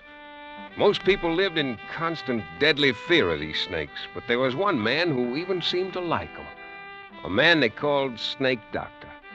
His cabin was near the creek bottom where the cottonmouths were the commonest. And he earned his meager living by rendering down their soft fats, bottling their oil, and selling it. Snake doctors seemed harmless enough, but there was one man who believed he was a colleague of the devil, who hated him, because he wasn't afraid of the snakes. This man was Jafe Morner, the snake doctor's nearest neighbor. Jafe was that dangerous kind of man who suspected, feared, and hated anything he didn't understand. And he understood neither Cottonmouths nor the snake doctor. Jafe was ornery, ignorant, and shiftless. He'd rather shoot squirrels than chop cotton. He'd rather fish than hoe corn. And that's what he's doing now. Fishing down at the Big Hole with his son and heir, Finney, who's old enough, but not quite bright enough to handle a gun. Missed him, doggy. Finney, you blame fool. I told you not to touch my gun. Tromp on him, Pa, before he gets in the creek. What? The Cottonmouth. What? Tromp on him in front of you. Cottonmouth. The varmint. The unearthly varmint. You got him, Pa. Keep your foot on him. We'll stop at your stick. You don't need to, son. He's dead. Now come here. Pa, how'd he hit anything with that rifle? I had a bead draw right on him, and You darn fool. What you do that for, Pa? Stirring up that filthy snake whilst I'm a-fishing. Heck, he was sunning himself not more than 2 feet from you. He was just 2 feet from Never you. mind that kind of talk. Won't be no fish around here till thunderation after all that racket. Well, come on, let's go home and get us some victuals. Jafe Morner tossed his bait can into the creek and threw a stick after it. He stood there watching the stick drift slowly toward the Big Hole where the creek widened behind a jam of driftwood. Jafe watched as the eddy caught the stick and sucked it beneath the dam. Come on, Pa. Jafe was curious. He moved downstream a rod or two and waited, watching the water boil up from under the driftwood. But the stick didn't come up. That was strange. It must have caught under there in a tangle of water-soaked and sunken logs. Probably it'd stay there for months. Perhaps stay there always. Let's get some victuals, Pa. Jafe thought about this, and an idea began to form in his slow mind as he and Finney started for home. How much oil you reckon's in this, and Pa? Daddy? What you jawing about? This old Cottonmouth. How much oil you reckon's Throw in... it down. Throw it down? Why for? I'm gonna Throw it down like I say. Oh? I was aiming on rendering the old Cottonmouths fat like the snake doctor does. I was gonna sell it and make myself some money. I don't like the squirming things around me. But it's dead. Leave it where it dropped. You scared on Cottonmouths, Pa? I know better than to get myself bit by him. Tip Bailey knowed a fella got himself bit once. Wearing a drap of liquor for miles. So he goes to work and he cuts open a live chicken. And he put on his leg where the bite was. Fella lived, too. Reckon Mr. Rives ever gets himself bit? I mean, handling Cottonmouth like he does? Who? Mr. Rives. Who? Mr. Rives. That's old Snake Doctor's real name. Ma says I oughtn't call him Snake Doctor. Never mind what your ma says. Nobody in my family's calling no snake-loving scum Mr. Rives. Heck, that's what I say. All right. Could have made myself some money rendering that Cottonmouth fat down in the oil. How much you reckon old Snake Doctor makes out in the oil he sells? I don't know. Tip Bailey says old Snake Doctor's got more than $1,000 hid away somewheres in his cabin. More than that, most likely. Cussed old miser don't spend nothing. Ain't got nothing save that rack of bones mare of his'n. Tip Bailey says whenever old Snake Doctor sets foot out in his place, he's got the granddaddy of all Cottonmouths that he leaves out in the cabin to stand guard over his money. Yeah. Tip Bailey says he'd seen old Snake Doctor put him in his pocket. Live ones, too. Snake Doctor ain't fitting to be live himself. Ma says he ain't so bad. Says he don't mean nobody harm. Your ma better be careful who she's associating with. She says he just don't have good sense. Had the fever too much. Daddy, you ever been in Snake Doctor's place? I don't have nothing more than I have to do with that snake-loving hoodoo. Tip Bailey says he bet it wouldn't be no task at all for some no good to poke around the Snake Doctor's shack and maybe find all the money and make off with it. Blame son's darn near rendering me down. Look at my head. Full of sweat. Look, Daddy. Huh? See? Full of sweat. Darn near a guard full of sweat come off. Why turning down that way, Pa? It's coming on noon. Dinner be most ready. I'm going to tell the snake-loving hoodoo that there's some of them cottonmouths on the creek side of our deadening. Heck, he knows that. I'm going to tell him he's got my leave to catch him. You don't need to come along. Well, if you're going over to his place, I'd kind of like to see it for my own saying.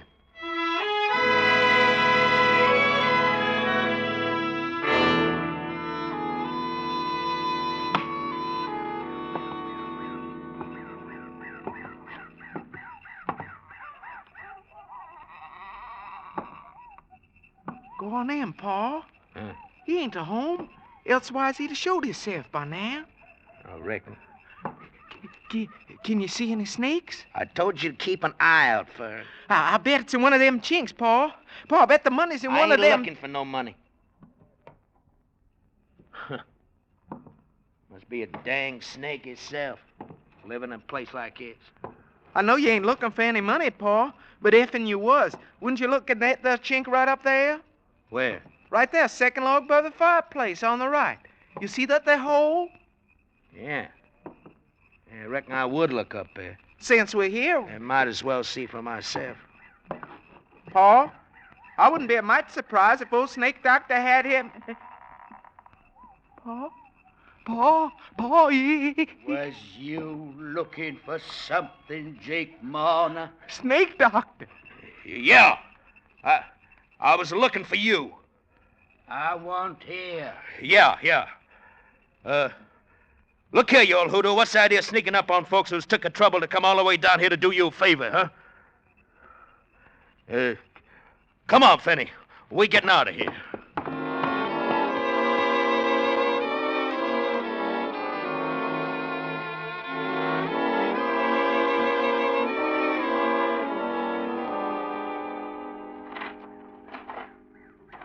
Yes, sir. Like as not, he had a dang old moccasin squirching around in his pocket whilst he was talking to you. Daddy, do you mind how his eyes was when he come in? Do you mind how he kept looking up at the wall where I said I bet he had the money between the chinks? Fenny. What? Don't you say nothing to your ma about us being at the snake doctor's place, you understand? Why should I? I? Just don't. And don't you go nigh it again. Cuss old varmint. You'd have thought we was prowlers the way he acted. Yeah, prowlers. Ma, dinner about ready. You Paul with you, son? Yeah, I got time enough for dinner to go down the spring and get me some cold water. If you stir your stumps, you can. Catch anything, Jeff? You think I can catch fish with Fetty flying off my gun at cottonmouths all the time? Ain't this heat more than a body can bear? Any cooler but the creek? That poor old Miss Rives come by here a spell ago, mighty nigh shook to pieces with a chill. Oh. He come by, did he? Well, did he come in? Just for a minute. Just for a minute, huh? What'd he want? He wanted could have give him something for his ailment. Just about could drag one sour foot afore the other. Barely could make it up here from his place. I give him a dose out in our butler's acre drops. Would have given him a little smidgen of liquor, only I could... Oh, you would, huh? Please don't, Jeff. Don't whop me. Don't, Jeff, don't whop me. Just poor old Mr. Ives. Mr. Ives. Mr. Ives. How many times I gotta tell you that old hoodoo's name is Snake Doctor? You don't mean nobody no harm. Him at the skin of lostwit's hiding Tyler, and you calling him Mr. Ives. Huh. You be calling him Honey and Sugar next. Without I learn you, fella. Please, Jeff, please. Bad names, huh? Well, I aim to learn.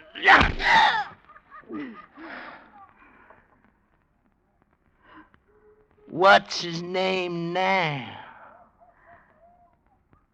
Well? What's your poor Mr. Rives' name now? Snake Doctor.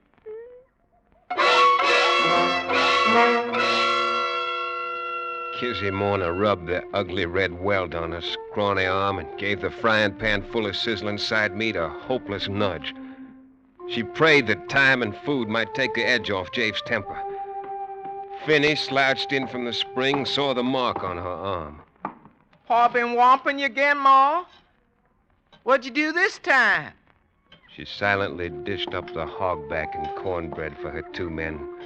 While they sat at table, she ate on her feet, serving them between bites, as was the custom in the Morna household. After dinner, Finney stretched out under the chinaberry tree, and Kizzy sat on the porch, fanning herself and dipping snuff with a peach twig, scouring it back and forth on her gums. Jafe took his ease on the floor of the back room, but he didn't sleep. The meanness was stirring in him, and his hatred of the man he couldn't understand, the man who'd got rich off of cottonmouths. His mind was working on something he'd seen that day and another thing he'd heard. He was adding them together. That stick had disappeared under the log jam, and the snake doctor's money. It was 4 o'clock before any of them moved, and then Jafe spoke to his wife for the first time since noon. Busy? Where's that there vial of drinking liquor? By the window. You took it out in your pocket before you laid down. I ought to carry a vial of liquor with me. I might get bit by a moccasin as soon as Pa would. You better not let me catch you. You find it, Jafe? Yeah. I just remembered. I won't be needing to tote no spits along with me while I'm going. I wouldn't take no chance, Dave. Just one cottonmouth bite. Cottonmouths all down the slashes, else along a creek. Well, I'll be all this evening's up along Bailey's Ridge in the high ground. You fixing to go shooting? Aim to gun me a chance of young squirrels twixt now and dusk time. Heard them barking all around me this morning. Reckon I'll come along, Pa. You stay in here, son. Oh, dang it. It'll be steaming in the place when the rain comes down. Pa, you might be needing me just... You stay here. Oh, dang it. Kizzy, you set me up a snack of cold supper on the chef. Likely I won't get back till it's plumb dark.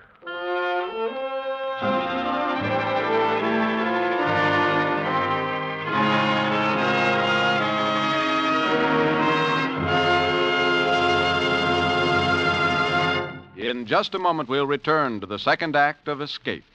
But first, that wonderful variety show with a purpose, CBS's 1 hour-long program, This Is Broadway, will be round again tomorrow night on most of these same stations.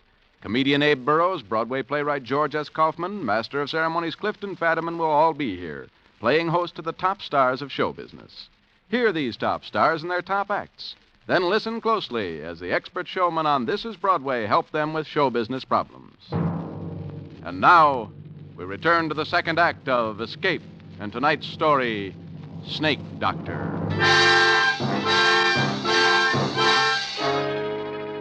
Jafe Morna turned north through his struggling corn rows, and in a minute he was lost from sight. He kept on for nearly a mile till he came to a wild red mulberry tree.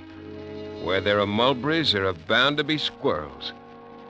Very neatly, he shot 2 young grays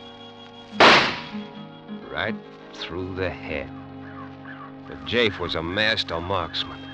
And unsuspected by any who knew him, Jafe had another quality, one that made him more dangerous than the rest of his kind. Jafe had an imagination. Today it was in excellent working order. He tied the brain squirrels together and swung them over his shoulder. If needed, they'd be his alibi. And then he sat down under a tree for a while.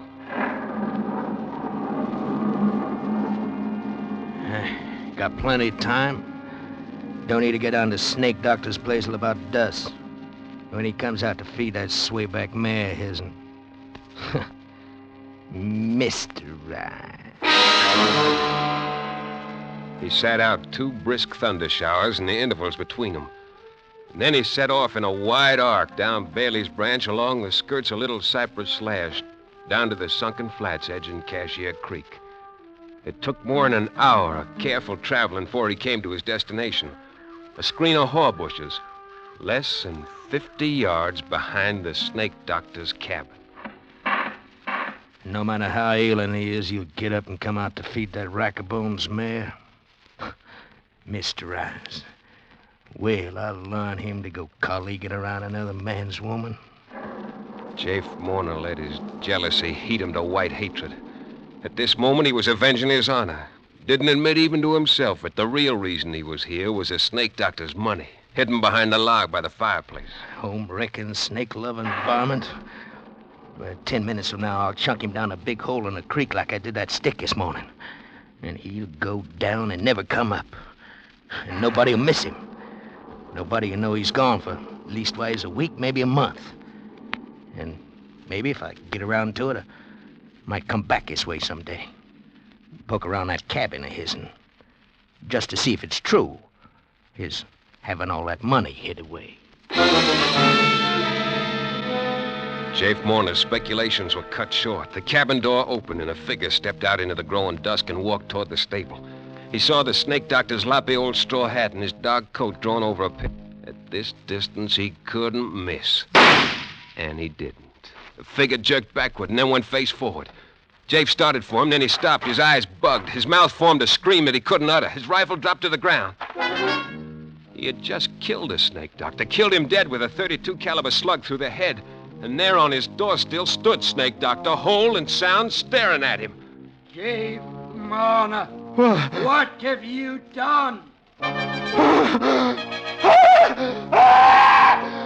The scream came at last, for Jafe Warner had seen the devil. The snake doctor who arose alive from his bullet-riddled body. Jafe whirled and ran into the deep, darkening woods, whimpering like a whipped puppy as he tore through the brush. Escape. He must escape this thing. He must get under the shelter of a sound roof. He must have the protection of 4 walls around him. He ran and ran for hours. It was close to midnight when he came out on a dirt road a short distance southeast of his own land. Beyond the next bend, he'd be in sight of home. And then he stopped. Around the bend, coming toward him, was a joggling light, a lantern hanging on a buggy. Jake flattened himself in a clump of brush to hide until the traveler passed. And then, just as the rig was opposite him, he heard a call coming from the other direction. Hello there! Who's jogging? Oh, there. Oh, steady, boy. Me, Davis Ware. That you, Tip Bailey? Yeah. Hooking it out from the junction. Tolerable tired. What brings you out this time of night, Davis? Somebody sick? Sick nothing. There's been a parcel of trouble popping in these bottoms tonight. Steady, boy. Steady. What do you mean? A killing. That's what I mean. You don't say. Who got killed? I'm fixing to tell you. It happened just around dusk time down at old snake doctor's place. Yeah? Was it him was killed? Give me time, Tip. It seems like snake doctor's been a-chillin' lately. Mm-hmm. It was pretty bad off today, so Miss Kizzy Warner, she footed it down from her place to his'n, fetching some physic with her and a plate of hot victuals. Mighty thoughty, Miss Warner, mighty thoughty. You want to hear this? Yeah. Go on. Oh, boy. Well, pretty soon after she got there, it seemed like he was tired, and he tried to get up out of his bed to go and feed that old crowbait nag of his'n. Uh-huh. It started in again by then, pouring down hard. So she made him stay where he was, and she put on his old hat and throwed his old coat around her. And he wanted to keep out of the wet. And no more, and she got outside, and a shot came from the edge of the woods, and down she went with a bullet through her brains. Killed her? Kizzy. It is a dog. It was Kizzy. But who done it? It was that low-flung husband of hers done it, that's who. They certain it was him? Sure thing. Oh, boy. Sure thing, they're certain. Snake Doctor jumped up when he heard the shot, and he catched a quick look at Jafe over the fence. There wasn't a long streak in Kiz's arm where he must have whopped her during the day. Why, hanging's a sight too good. Did they catch him? No, but they gonna. Sheriff get there yet? No, but he's due any minute with his pack of hound dogs. Oh. Trail ought to lay good. Ground being damp the way it is. Oh, for sure. Old snake doctor, he's a-saying the Lord's going to strike the murder down in his track. Amen. But me, I'm a-putting my main dependence on them bloodhounds. Oh, poor Miss Marner. She always was a good-hearted, hard-working woman. Kizzy. And mightily She's put upon dead. by that skunk. I Jake. shot Kizzy. Say, did you hear something just then? Can't say I did. Yeah. Oh, probably a rabbit breaking through the brush. Huh? Listen, Yeah? the sheriffs are coming. Oh, yeah. Can you hear them hounds are hissing? Oh, just for sure. I gotta hurry. Get out, Bessie. Come on. I'll see you back at the morning. You sure will. Jafe didn't waste no time mourning his dead wife. He had a chance against a pack of bloodhounds if he started right away. But Jafe's imagination went to work again as he backtracked along the creek bottom in the spotty moonlight. Gotta throw those dogs off the trail. You gotta wade the creek, even if it is full of cottonmouths. Must be all around me now. Folks say don't strike in the water. Hope them folks is right.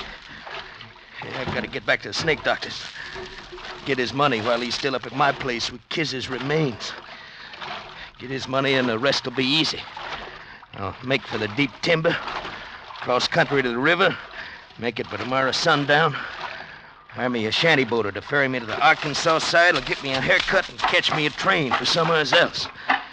And I gotta get Snake Doctor's money first. Snake Doctor's cabin was dark and empty when Jafe reached it. Only a few dull embers in the fireplace. But he knew where the chink was. He'd find it in the dark. He scrabbled at the logs, felt some bark give, felt the clay mortar crumble under his fingernails. There it was, a hole big enough for a man's arm. He plunged his hand into it, touched something slick and smooth, and then something sharp plunged into his thumb. At that moment, the fire flickered to life. Jafe yanked his hand out of the hole, saw two tiny bleeding punctures in his thumb. At the mouth of the hole stretched the wide-open jaws of a cottonmouth. It worked fast. He felt the pain leaping from his thumb to his hand, seeping up his arm. If only he had some liquor. If he had a fresh-killed chicken to slap on the wound, but he had nothing. Then a sharp, horrible pain wrenched his heart, and then a second. And there in the firelight, the huge cottonmouth poised in its crevice. Jafe leaped out of the shack, started blinded for the timber. He staggered, stumbled, then he pitched forward on his face, his open mouth full of weeds and muddy grass stems. The cramping fingers of his outstretched right hand almost touched a reddish-black smear on the wet, trampled grass.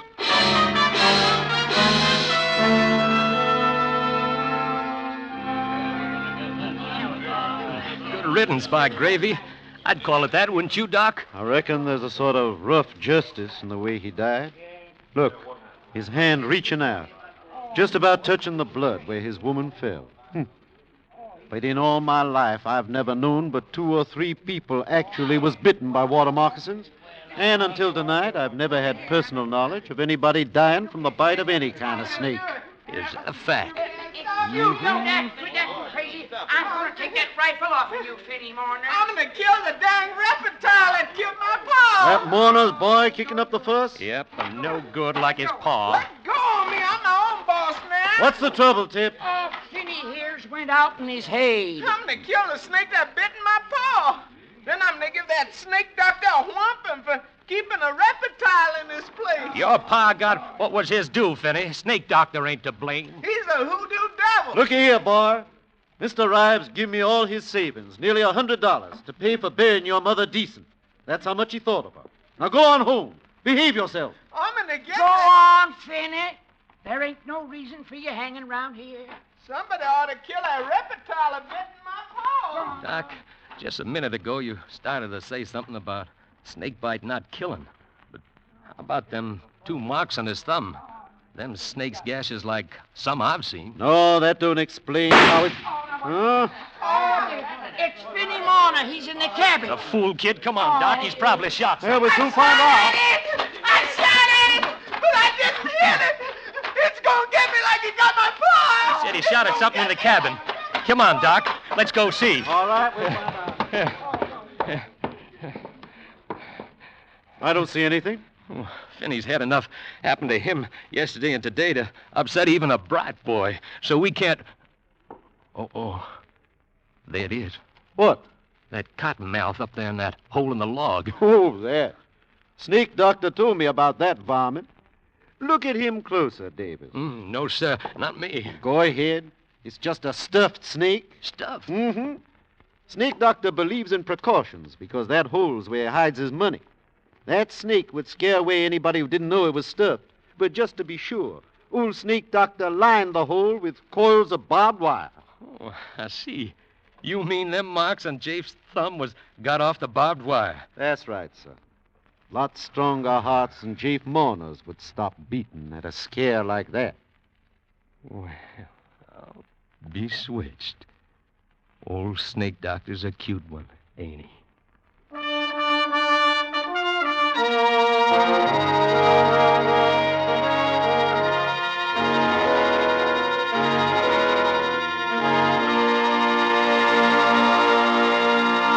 Escape, produced and directed by Norman MacDonald. Tonight brought you Snake Doctor by Irvin S. Cobb, adapted for radio by Fred Howard, starring Bill Conrad as Jafe with Paul Frees as Finney. Featured in the cast were Ira Grossel as the narrator, Bill Lally, Ruth Parrott, Wilms Herbert, and Edgar Barrier. Music is conducted by Wilbur Hatch. Next week... You are groping through the midnight dimness of a gigantic department store, and suddenly you realize that 100 eyes are staring at you from the shadows, and 100 hands are reaching for your throat, and your most urgent desire is to escape.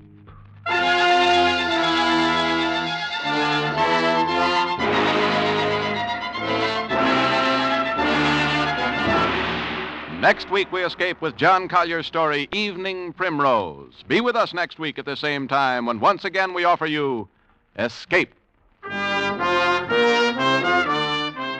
Ethelbert is at the bar, and Anne and Casey are about to enter on another thrilling crime photographer adventure. Tonight, it's a story entitled Big Danger, and it'll be along on most of these same CBS stations in just a moment. This is John Jacobs speaking. This is CBS, the Columbia Broadcasting System.